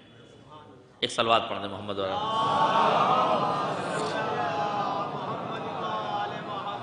یہ ایک طرف، اور دوسری طرف بن سلمان کے کو یہ کہلوایا گیا، بن سلمان نے، امریکہ اور اسرائیل نے بن سلمان کے ذریعے سے یہ کہلوایا کہ سید حسن نصر اللہ سے کہیے۔ اس بات کا خلاصہ ہاشم صفی الدین صاحب نے ان کی شہادت کے بعد کیا، جو ان کی جگہ پر آئے تھے، بہرحال وہ بھی شہید کر دیے گئے۔ انہوں نے یہ بیان دیا تھا اور ان کا بیان سوشل میڈیا پر موجود ہے، انہوں نے یہ بیان دیا تھا کہ سید حسن نصر اللہ کے بعد بن سلمان کی طرف سے یہ پیغام آیا تھا کہ مڈل ایسٹ میں جس ملک میں آپ چاہے رہیں ہم وہاں کا آپ کو کنگ بنائیں گے، سردار بنائیں گے، بادشاہ بنائیں گے، اور ہم آپ کو سید العرب قرار دیں گے، سید العرب کا تمغہ آپ کو دیں گے، ٹائٹل آپ کو سید العرب کا دیں گے، یعنی عرب کا سردار آپ کو بنائیں گے۔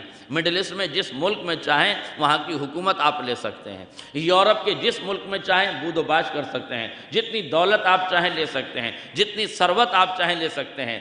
آپ اسلحہ نہیں چھوڑنا چاہتے نہ چھوڑیے، تقریر نہیں چھوڑنا چاہتے نہ چھوڑیے، سب کچھ کرتے رہیے، ایسے ہی تقریر کرتے رہیے، اپنی حزب اللہ کی تنظیم بنائے رکھیے، جس ملک میں چاہیں اس تنظیم کو لے کے جائیں، آباد رہیں، خوش رہیں، خرم رہیں، مگر صرف آپ کو ایک چیز تسلیم کرنی ہے، آپ کو رہبر کو چھوڑ دینا ہے، آپ کو ایران کو چھوڑ دینا ہے، بس یہ دو چیزیں آپ چھوڑ دیجئے، رہبر معظم کو چھوڑ دیجئے، ایران کو چھوڑ دیجئے، ہم آپ کو دنیا کی ہر شے دینے کے لیے تیار ہیں۔ وہ کہتے ہیں، ہاشم صفی الدین فرماتے ہیں، قال ما قال جدہ رسول اللہ، آپ نے وہی جواب بن سلمان کو دیا جو پیغمبر اسلام نے کفار و مشرکین کو دیا۔ جب کفار و مشرکین حضرت ابو طالب کے پاس آ کے کہنے لگے، ابو طالب اپنے بھتیجے سے کہو کہ دین کی تبلیغ چھوڑ دے، ہم اس کو دولت دیں گے، ثروت دیں گے، قبیلے کا حسن دیں گے، جمال دیں گے، کمال دیں گے، جو عہدہ و منصب چاہیے لے لے، جتنی دولت و ثروت چاہیے لے لے،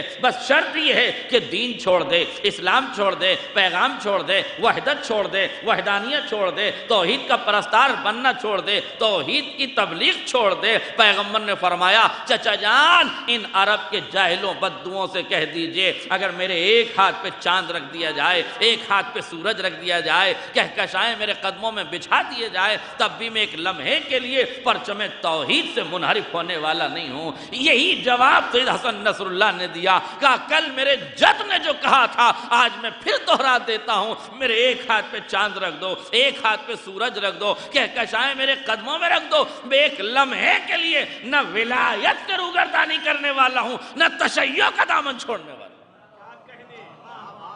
میرے عزیزوں، یہ وہ دور ہے جہاں کھوٹے سکوں میں لوگ بک رہے ہیں، چند داموں میں لوگ بک رہے ہیں، جہاں آدمی کے اوقات لفافوں میں تول دی جا رہی ہے، اس دور میں اگر کوئی ایسا جری و بہادر انسان گزر رہا ہے کہ جہاں اپنے کردار پہ کوئی داغ نہیں آنے دیا، شہادت قبول کر لی، آپ کو 85 ٹن بارود اس پہ مارا گیا، 85 ٹن بارود، معمولی بات ہے۔ 6 بلڈنگوں پر ایک ساتھ حملہ کیا گیا۔ اور کیوں حملہ کیا گیا 6 بلڈنگوں پر ایک ساتھ؟ کہا اس لیے کہ لوکیشن معلوم نہیں تھی، صحیح لوکیشن کا پتہ نہیں تھا۔ 6 بلڈنگیں تھی، اس لیے کہا اس بلڈنگ میں ہوں گے کہ اس بلڈنگ میں ہوں گے، اس بلڈنگ میں ہوں گے۔ 6 بلڈنگوں میں الگ الگ 85 ٹن بارود اسرائیل نے مارا۔ اور جب جمعے کے دن یہ بارود مارا گیا، حملے کیے گئے، سنیچر کو شام کو حزب اللہ کی ویب سائٹ نے یہ کلیئر کیا کہ ہاں سید کی شہادت ہو گئی ہے۔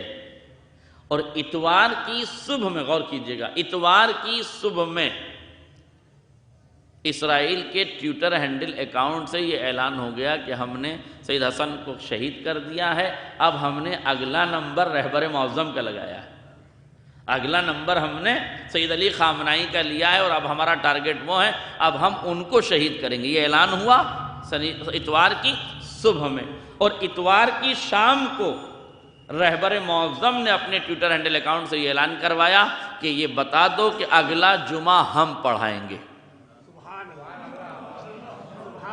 محسوس نہیں کیا آپ نے؟ کیا کہا؟ اگلا جمعہ ہم پڑھائیں گے۔ کب اعلان ہو رہا ہے؟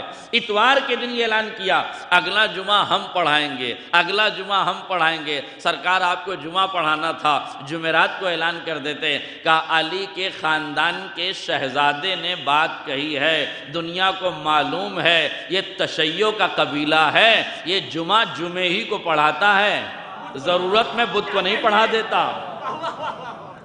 تو سرکار آپ کو اعلان کرنے کی کیا ضرورت ہے؟ آپ اسی دن پڑھا دیتے۔ کہ دشمن اپنے آپ میں اتنا فخر کر رہا ہے کہ ہم نے انہیں مار دیا ہے، اب آپ کا نمبر لگایا ہے تو 4 دن پہلے میں اعلان کر دیتا ہوں تاکہ تم تیاری کر لو، بعد میں یہ نہ کہہ دینا کہ تیاری کا موقع نہیں دیا۔ غور فرمائیے، تیاری کا موقع نہیں دیا۔ کہ سرکار وہاں شہادت ہو چکی ہے، 85 ٹن بارود ڈالا جا چکا ہے، سید حسن نصر اللہ کو شہید کیا جا چکا ہے، ایک بہترین کمانڈر جام شہادت نوش کر چکا ہے، اب آپ اعلان کر رہے ہیں جمعہ ہم پڑھائیں گے۔ کہ یہ بھی تو دشمن کو پتا ہو، اس نے 6 جگہ اس لیے حملے کیے تھے کہ لوکیشن پتا نہیں تھی، تمہیں وہاں لوکیشن معلوم نہیں تھی نا، اب یہاں ہم تمہیں لوکیشن بتاتے ہیں۔ تہران میں نماز جمعہ ہوگی، کوئی معمولی بات نہیں ہے۔ دشمن کی آنکھوں میں آنکھیں ڈال کے لوکیشن بتا کے جمعے کا دعویٰ کرنا اور جمعہ پڑھانے کی کہنا، یہ کہنا نہیں تھا، بتا رہے تھے دشمن کے سینے پہ چڑھ کے اتر جانے کا لطف کوئی آل محمد سے سیکھے۔ یہ لطف وہی جان سکتے ہیں جو آل محمد سے تعلق رکھتے ہوں، جو اس گھرانے سے تعلق رکھتے ہوں، جو اس قبیلے سے تعلق رکھتے ہوں۔ اور آپ محسوس کیجئے گا، قسم خدا کی تاریخیں آپ کے سامنے ہیں، حقائق آپ کے سامنے ہیں، بہت سی چیزیں ایسی ہیں جو ہم نے پڑھی ہیں تاریخ میں، منبر سے آپ کو سنائی ہیں، مگر ہماری بدقسمتی ہے کہ ہم نے تاریخ کے ان لمحوں کو نہیں دیکھا، گرچہ وہ لمحے صدیوں پہ ہوئی تھے، ہم نے ان لمحوں کو نہیں دیکھا۔ کیا ہم نے مولا کائنات کو لیلۃ الحریر میں جنگ کرتے کرتے جب نماز کا وقت آیا اور مصلی بچھا دیا تو برستے ہوئے تیروں میں نماز اطمینان سے ادا کیسے کی جاتی ہم نے نہیں دیکھا؟ توجہ کیجئے گا، فرزند رسول کربلا میں آخری سجدہ کر رہے ہیں، چاروں طرف سے تیر برس رہے ہیں، امام سجدہ کر رہے ہیں، کیا اس کیفیت کو کسی نے دیکھا؟ شب ہجرت کفار و مشرکین نے گھر گھیر لیا ہے، علی اطمینان سے سوئے ہیں، کیا ان تاریخی واقعات کو ہم نے دیکھا ہے؟ نہیں، ہم نے پڑھا، آپ کو سنا دیا، غور کیجئے گا۔ مگر سوال یہ ہے، ہم نے پڑھا، ہمارا عقیدہ ہے، ہمارا یقین ہے، ہم دنیا تک پہنچا رہے ہیں، جو پڑھ رہے ہیں وہ یقین کے ساتھ، جو پڑھ رہے ہیں وہ یقین کے ساتھ، جو بیان ہے وہ یقین کے ساتھ، مگر آپ ایمان سے بتائیے وہ لمحے ہم نے دیکھے تو نہیں ہیں، وہ اطمینان ہم نے دیکھا تو نہیں ہے، وہ اطمینان، وہ لمحات ہم نے نہیں دیکھے۔ خوف ہوتا ہے، ہراس ہوتا ہے، دہشت ہوتی ہے، وحشت ہوتی ہے، پریشانیاں ہوتی ہیں، جو چہرے پہ پریشانی ہوتی ہے جو پیشانی کی لکیروں پہ عیاں ہو جاتی ہے، مگر آپ ایمان سے بتائیے پوری دنیا کا میڈیا دیکھ رہا تھا کہ نہیں؟ جب جمعے کا اعلان ہوا، جمعے کا دن ہوا، رہبر آئے، خرامہ خرامہ چلتے ہوئے آئے، پیشانی پر سلوٹیں نہیں تھی، چہرے پہ خوف کے آثار نہیں تھے، آنکھوں میں دہشت نہیں تھی، چہرے پہ وحشت نہیں تھی۔ کیا کوئی دنیا کا آدمی یہ بتا سکتا ہے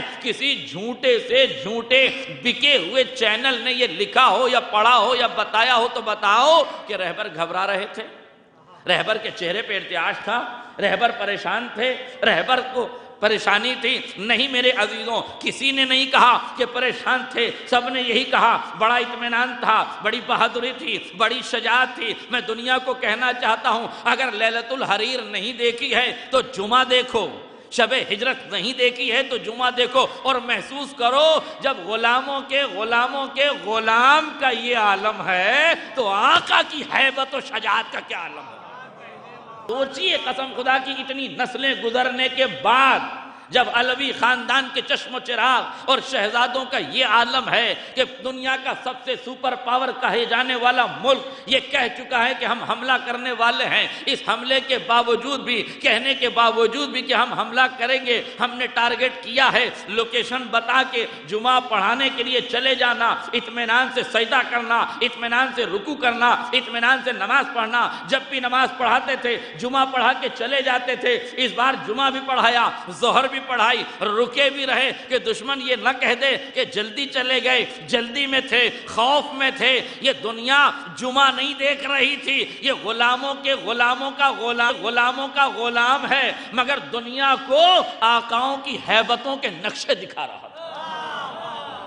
اپنے تو اپنے، دشمن تو دشمن، اپنے بھی پریشان تھے۔ یہ رہبر نے کیا کر دیا؟ اتنا بڑا وعدہ کر دیا، اتنا بڑا دعویٰ کر دیا، حملہ ہو گیا تو کیا ہوگا، اب ہو گیا تو کیا ہوگا؟ ان احمقوں نے سمجھا ہی نہیں ہے، جس نے اعلان کیا وہ وقت کا مرجع ہی نہیں ہے، بلکہ وہ نائب امام ہے، اور نائب امام اتنا بڑا فیصلہ اپنے ہوا و ہوس سے نہیں لیتا بلکہ غیب کی طاقت سے لیتا ہے،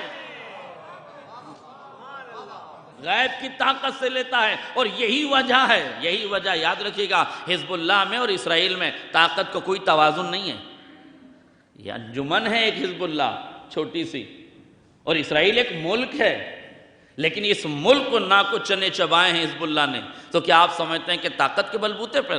نہیں میرے عزیزوں، یہ طاقت کے بلبوتے پر نہیں ہے، یہ حوصلے ہیں، یہ ایمان باللہ کی طاقت ہے، یہ ایمان بالرسالت کا نظریہ ہے، یہ کربلا کو سوچنے اور سمجھنے کا نتیجہ ہے، یہ کربلا کو پڑھ کے سمجھ لینے کا نتیجہ ہے۔ اسی لیے خود سید حسن نصر اللہ نے کہا تھا ان الامریکہ والصہاینہ یظنون ان رمز قوتنا هو صلاحنا، یہ امریکہ اور اسرائیل یہ سوچتے ہیں کہ ہماری قوتوں کا راز یہ ہمارے اسلحے ہیں۔ نہیں میرے عزیزوں، کیا یہ ہماری قوتوں کا راز یہ کلاشنکوف نہیں ہے، ہماری قوتوں کا راز یہ بم نہیں ہے، ہماری قوتوں کا راز یہ اسلحے نہیں ہے۔ اِنَّا رَمْزَ قُوَّتِنَا هُوَ ذَاتُ مُحَمَّدٍ، ہماری قوتوں کا راز محمد کی ذات ہے۔ اللہ اکبر، کون ہے؟ ہماری قوتوں کا راز محمد کی ذات ہے۔ ہاتھوں کو جوڑ کے کہوں گا سید شہید سرکار، یہ آپ کیا کہہ رہے ہیں؟ محمد تو اب دنیا میں ہے نہیں، آپ کی قوتوں کا راز کون سا محمد ہے؟ کیا نادان ذاکر تجھے پتہ ہی نہیں؟ محمد دنیا سے جاتے ہی نہیں ہیں، ایک محمد جاتا ہے تو دوسرا آتا ہے، دوسرا جاتا ہے تو تیسرا آتا ہے، ایک ذات محمد ہے جو غیب کے پردے میں ہے۔ ہم نہیں لڑ رہے ہیں، وہ قوت ہماری ہے، وہ قوتوں کا راز ہے جس راز پر ہم یہ ساز بجا رہے ہیں۔ اب محسوس کیا آپ نے کہ جب نظریہ اور عقیدہ وقت کے امام پر مکمل ہوتا ہے تو پھر خوف و ہراس نہیں ہوتا، پھر دہشت و وحشت نہیں ہوتی، پھر آنکھوں میں شہادت کی چمک ہوتی ہے، پھر دل میں شہادت کی للک ہوتی ہے، پھر ہر آن انسان شہادت کے لیے تیار رہتا ہے۔ جب قاسم سلیمانی ایک زمانے تک جنگ کرتے رہے اور شہادت نہیں مل رہی تھی اور بے چین تھے، جب بھی پڑھاتے تھے کہتے تھے شہادت مل جائے، تو کسی نے پوچھا کہ آپ اتنا پریشان کیوں ہیں؟ اہل علم تشریف فرما ہے، جملے پہ غور کیجئے گا، آپ نے فرمایا جب پھل پک جائے تو خود بخود گر جاتا ہے۔ میں نہیں چاہتا کہ خود بخود اس شجر سے گر جاؤں، بلکہ وقت سے پہلے وقت آ جائے کہ مجھے توڑ لیا جائے اور میری شہادت ہو جائے۔ یہ کہہ کے جب سیریا سے نکلے ہیں تو قدرت نے ان کی تمنا کے شجر تمنا پر ثمر شہادت کو رکھ دیا ہے اور آدمی شہید ہو گیا۔ اس لیے یاد رکھیے گا، شہادتیں یوں ہی نہیں ملتی، زمانے تک تمناؤں کے شجر آباد کرنے پڑتے ہیں، راہ اخلاص کو سنوارنا پڑتا ہے، منزل عبادت میں قدم زن ہونا پڑتا ہے، ایمان و ایقان کی وادیوں کو آباد کرنا ہوتا ہے، تب جا کے انسان منزل شہادت میں قدم رکھتا ہے۔ اور یاد رکھیے گا، جب آدمی شہید ہو جاتا ہے تو عظمت شہید یہ ہے کہ جیسے ہی اس کے لہو کا قطرہ زمین پر گرتا ہے، اس کے پورے وجود کو پاک و پاکیزہ کر دیا جاتا، اس کے گناہوں کو معاف کر دیا جاتا ہے۔ یہی فرق ہے عام شہداء میں اور کربلا کے شہیدوں میں۔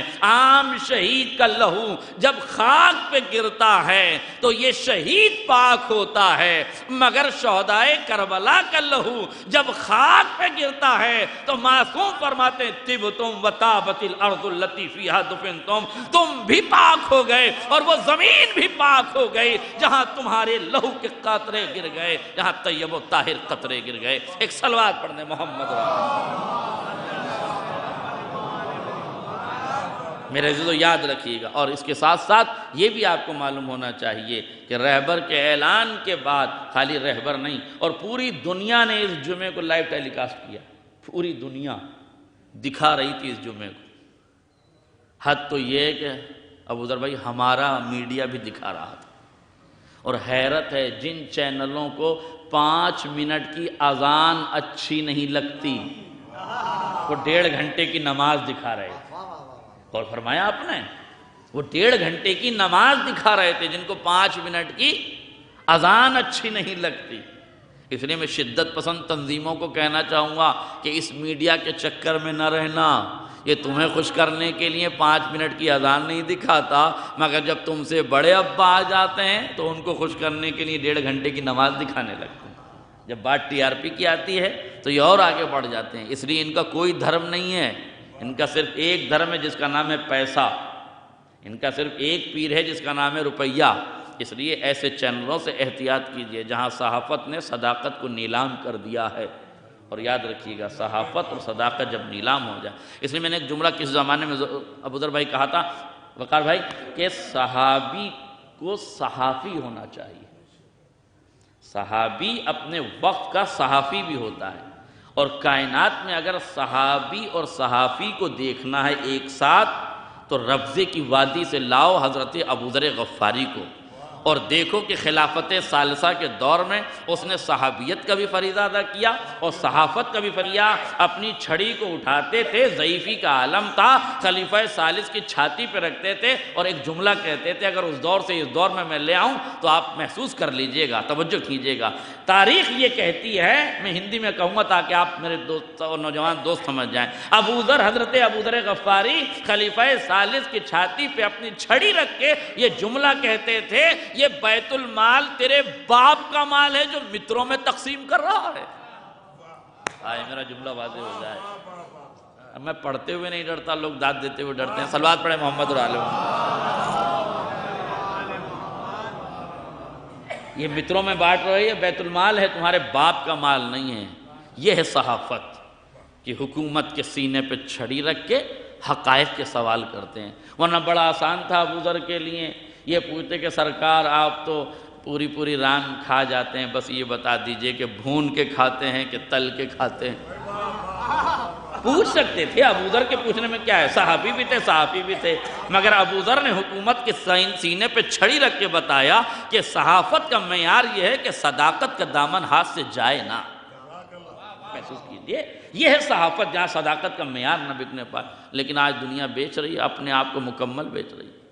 1.5 گھنٹے کا نماز جمعہ کس نے پڑھا؟ ایک جملہ کہہ دوں، میں کہوں گا رہبر معظم نے پڑھایا تو آپ کہیں گے کہ شیعہ ہیں، مقلد ہیں، اس لیے بڑی باتیں کریں۔ ارے منصف مزاج صحافی روش کمار سے پوچھو تو وہ کہتا ہے رہبر معظم 85 برس کا وہ بوڑھا شیر کہ جس کا نام لیتے ہوئے یورپ کو پسینے آ جاتے ہیں۔ لائے تو دنیا کہیں ایسا رہبر، ایسا لیڈر، ایسا جیالہ، ایسا جری، ایسا بہادر، ایسا سامن جو وقت کے دشمن کی آنکھوں میں آنکھیں ڈال کے گفتگو کرتا ہو، معیار تشیع کو برقرار رکھا۔ یہ لید خور کیا جانے کہ معیار تشیع کیا ہے؟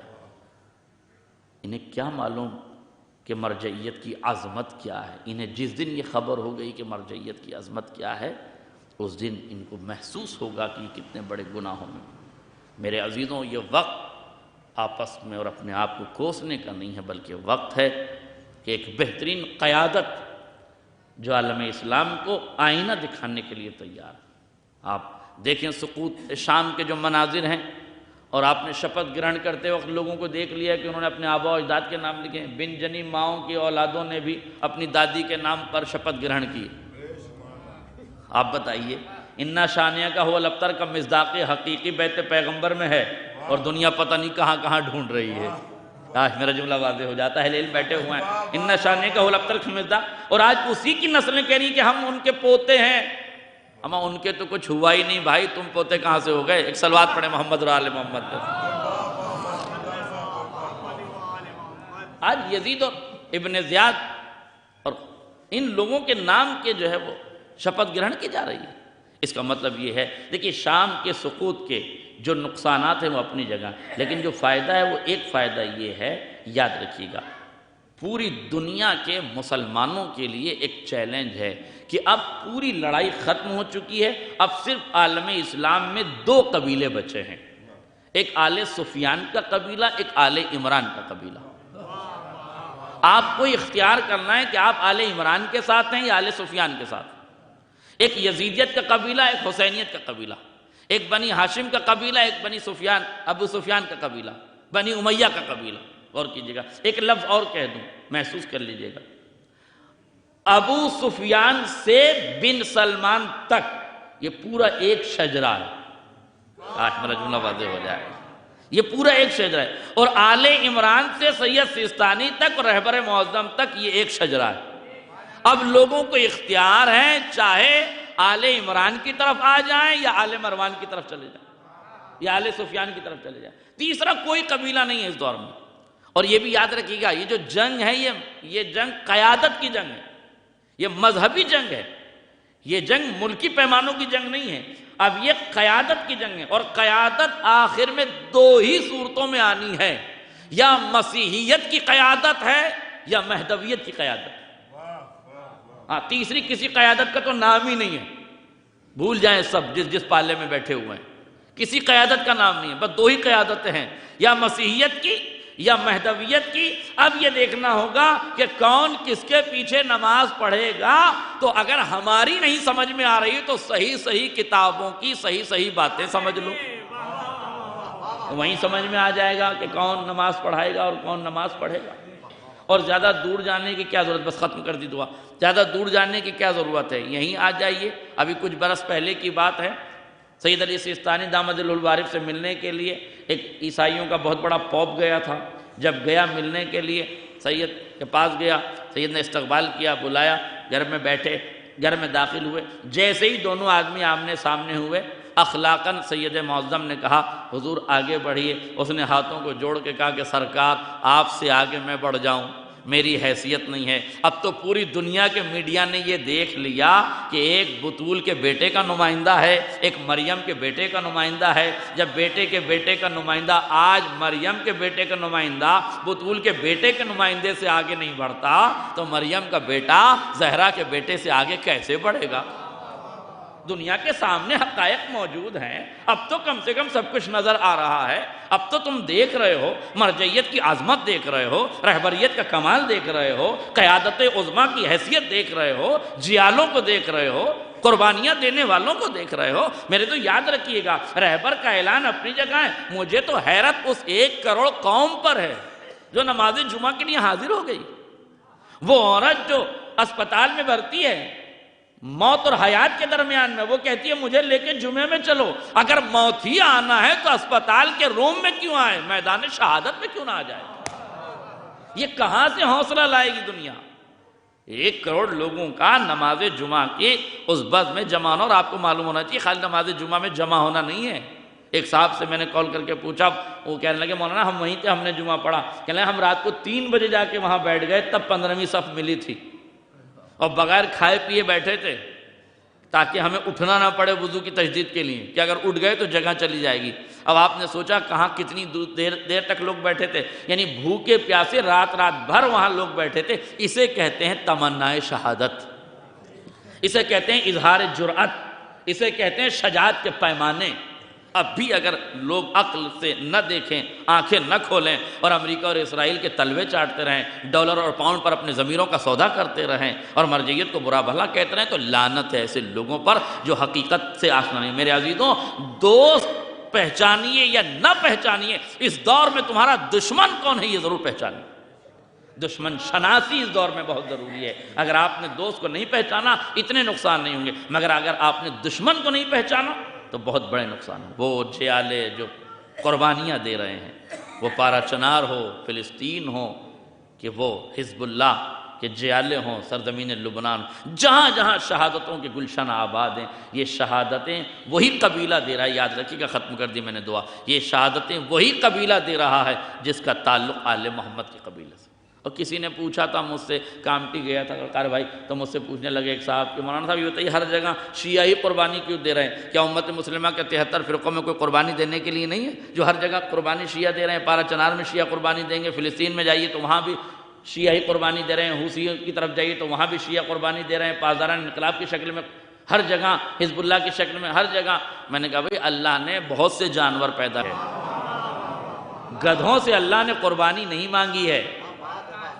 اہل علم تشریف فرمائے گدھوں، یہ اور بات ہے کہ اہل حدیث کا فتویٰ آ گیا ہے کہ گدھے پہ قربانی ہوتی ہے، اب دیکھیں گے کہ کب ہوگی۔ صلوات پڑھیں محمد اور آل محمد۔ یاد رکھیے، اور قربانی سے برکتیں ہوتی ہیں، قربانی کے نتیجے میں برکتیں ہیں۔ جتنا جتنا ہمیں قتل کیا گیا اتنا اتنا ہم دنیا میں بارآور ہوئے۔ یہ وہ ثمر ہے، یہ وہ شجر ہے جسے جتنا کاٹا گیا، جتنا اس کی شاخوں کو چھانٹا گیا، اتنا ہی اس نے ثمر دیے، اتنا ہی اس نے دنیا میں عزتیں پائی ہیں۔ اور یاد رکھیے شجاعت میں اور قربانی میں برکت ہے۔ اور یہ جملہ محسوس کیجیے گا، نوجوان اگر سمجھ جائیں تو میری طرف سے سبحان اللہ ہے، اور گفتگو تمام ہے۔ قربانی برکت کا سبب ہے، اور یہ برکت بھی آپ دیکھیے، اگر محسن قراتی صاحب نے فرمایا کہ بکرے کی قربانی ہوتی ہے تو وہ کبھی کم نہیں پڑتا، ورنہ بکری کے 2 بچے ہوتے ہیں اور بلی کے 5 10 8 بچے ہوتے ہیں، مگر بلی کی نسل کا کہیں پتہ نہیں ہے۔ اور بکرا تو قربانی کے دن منڈی میں آ جائے تو خریدنے والے کم ہوتے ہیں، کبھی بکرے میں کمی نہیں ہوتی، ہوتی ہے کہ نہیں؟ کبھی کمی نہیں ہوتی۔ کیوں؟ اس لیے کہ جو جانور قربانی دیتا ہے، جو قربانی دیتے ہیں، ان میں ان کی نسل ختم نہیں ہوتی۔ اب اہل علم ہے، اہل شعور ہے، جملہ آپ کے حوالے، گفتگو تمام، غور کیجئے گا۔ قربانی دیتے ہیں تو قربانی کے نتیجے میں برکتیں ہوتی ہیں۔ الحمدللہ اس بکرے کی قربانی کی برکت کا سارا شرح بھی ملت تشیع پہ جاتا ہے۔ اسی کا تو نظریہ ہے کہ مرد بکرے کی قربانی ہے۔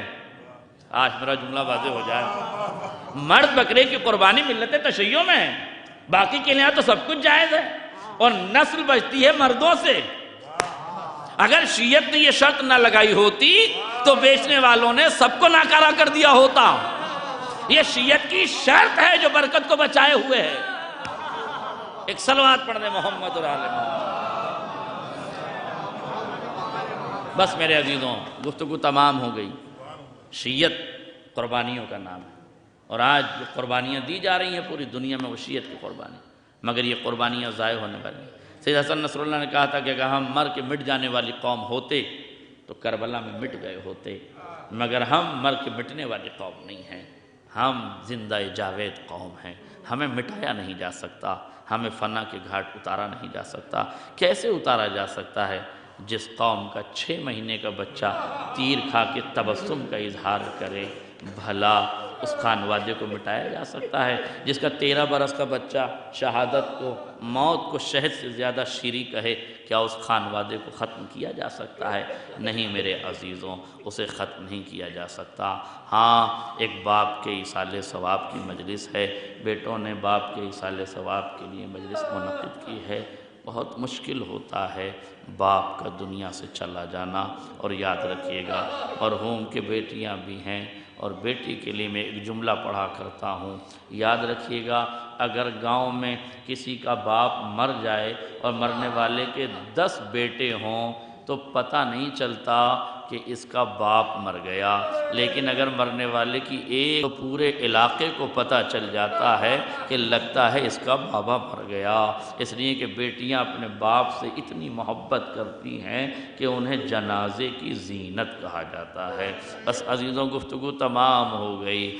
ہاں، مرحوم کا جنازہ اٹھا، بیٹوں نے جنازہ اٹھایا، غسل و کفن دیا، لوگوں نے سر پہ دست شفقت پھیرا، ہاتھ پھیرے اور انہیں دلاسا دیا، مگر ہائے کربلا کی سرزمین جہاں یتیموں کو سہارا نہیں دیا گیا۔ ایک 4 برس کی یتیمہ کے سر پہ کسی نے دست شفقت تو نہ پھیرا، مگر ہاں رخساروں پہ تماچے ضرور لگائے۔ کسی نے تعزیتی کلمات تو نہیں کہے، مگر ہاں گھڑکیاں ضرور دی گئی۔ ہاں 4 برس کی سکینہ کو ستایا ضرور گیا۔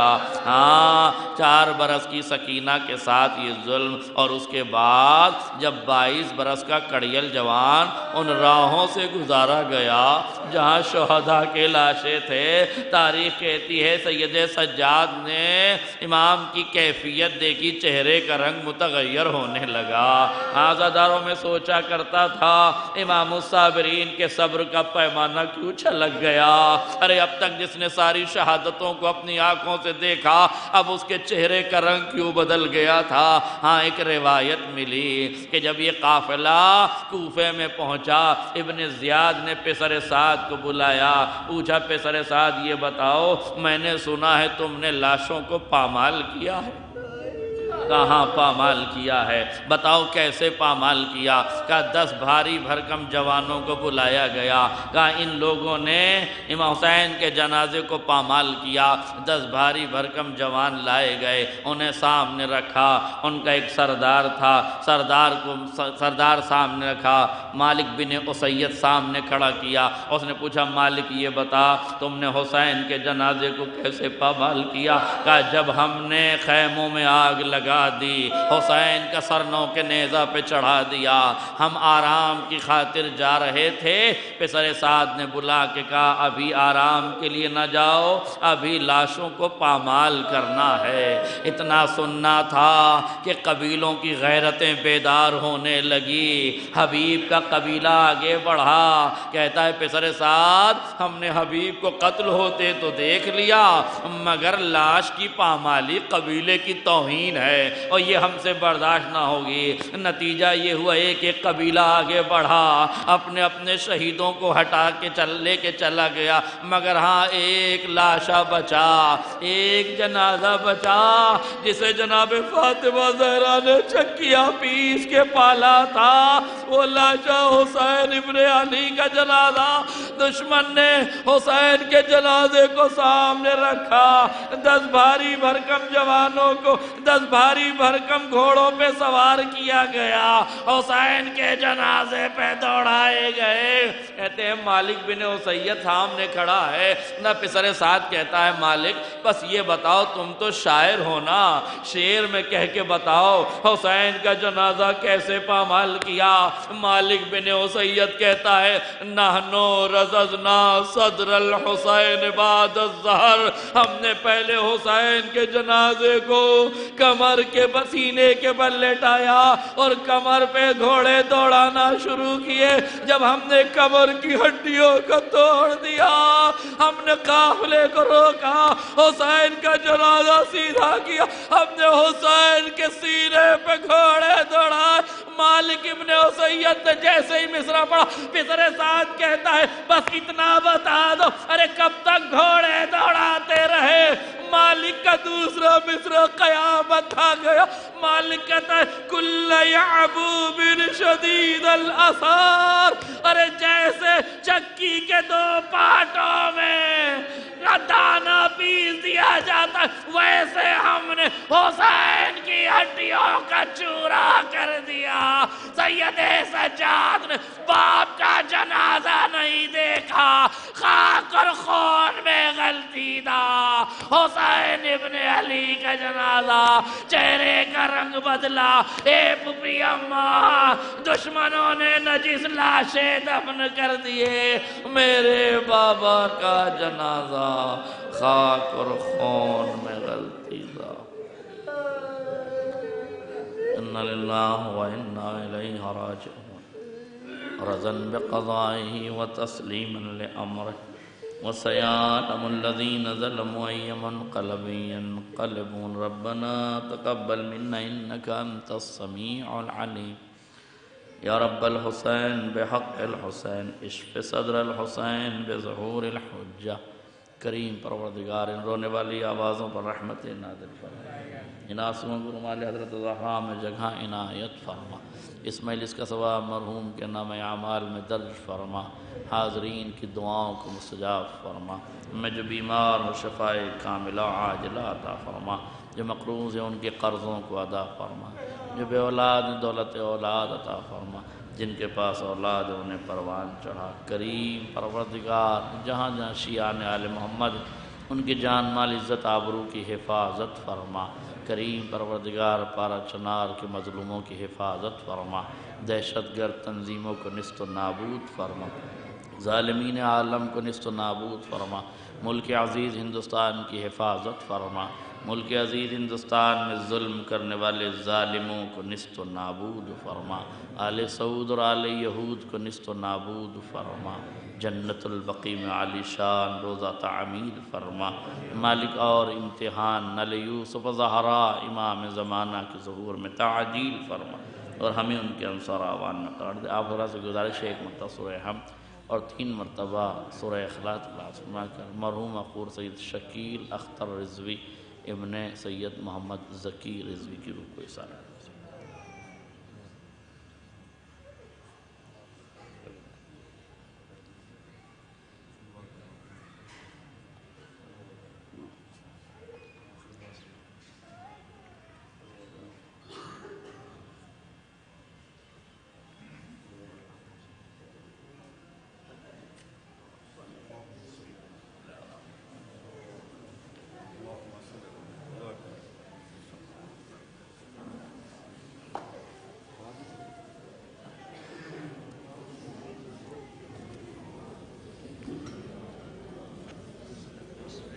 یا حسین یا حسین یا حسین یا حسین نبی کی آل ہوں بہرے خدا نہ لے جاؤ. نبی کی آل ہوں بہرے خدا نہ لے لینو لوٹ لو خیمے ردا نہ لے جاؤ.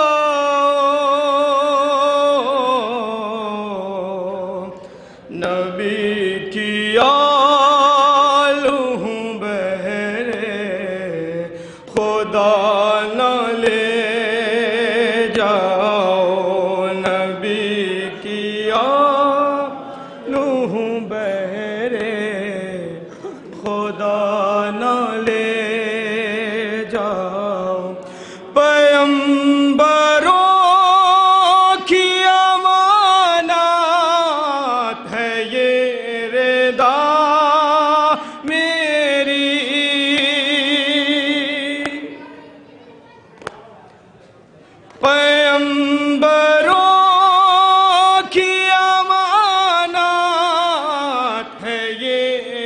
دا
خفا نہ لے جاؤ نبی کی آل ہوں میرے خدا نہ لے جاؤ ہر ایک گام پہ نام محرموں کا مجمع ہے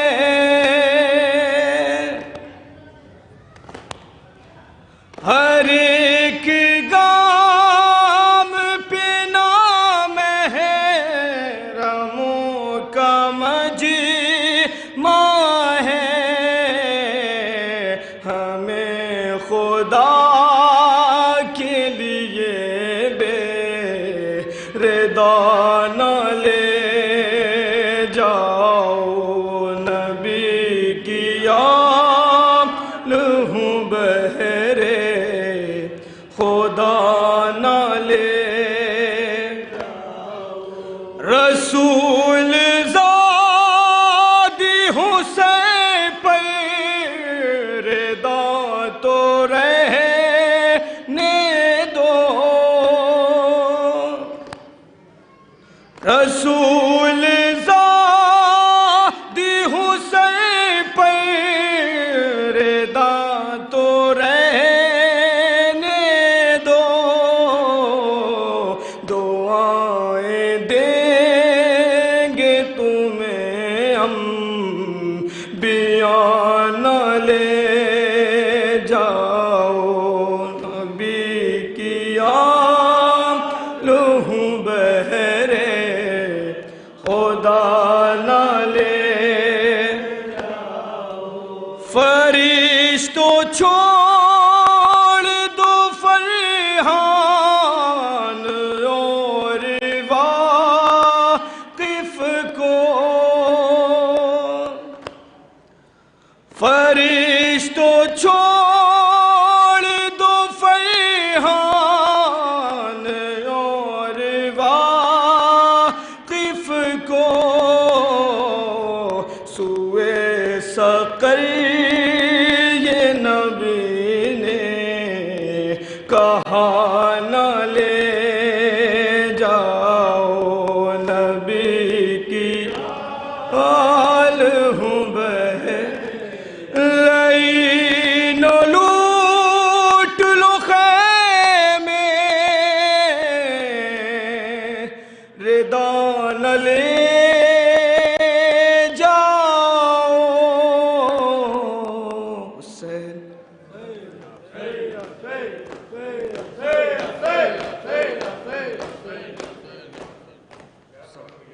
السلام علیکم عبداللہ السلام علیکم رسول اللہ السلام علیکم ورحمۃ اللہ وبرکاتہ السلام علیکم یا غریب الغرباء السلام علیکم معنی الضعفاء والفقراء السلام علیکم شمس الشموس السلام علیکم انیس النفوس السلام علیکم مغث الشیعات والزوار فی یوم الجزاء السلام علیکم ابو الحسن یا علی ابن موسیٰ رضا ورحمۃ اللہ وبرکاتہ السلام علیکم صاحب العصر والزمان علامان علامان علامان السلام علیکم شریک القرآن السلام علیکم خلیفۃ الرحمن السلام علیکم مظہر الایمان السلام علیکم قاطع البرہان السلام علیکم زماننا هذا عجل اللہ تعالی فرجک وفر اللہ تعالی مخرجک وظہورک وجعلنا من اوانک وانصارک ورحمۃ اللہ وبرکاتہ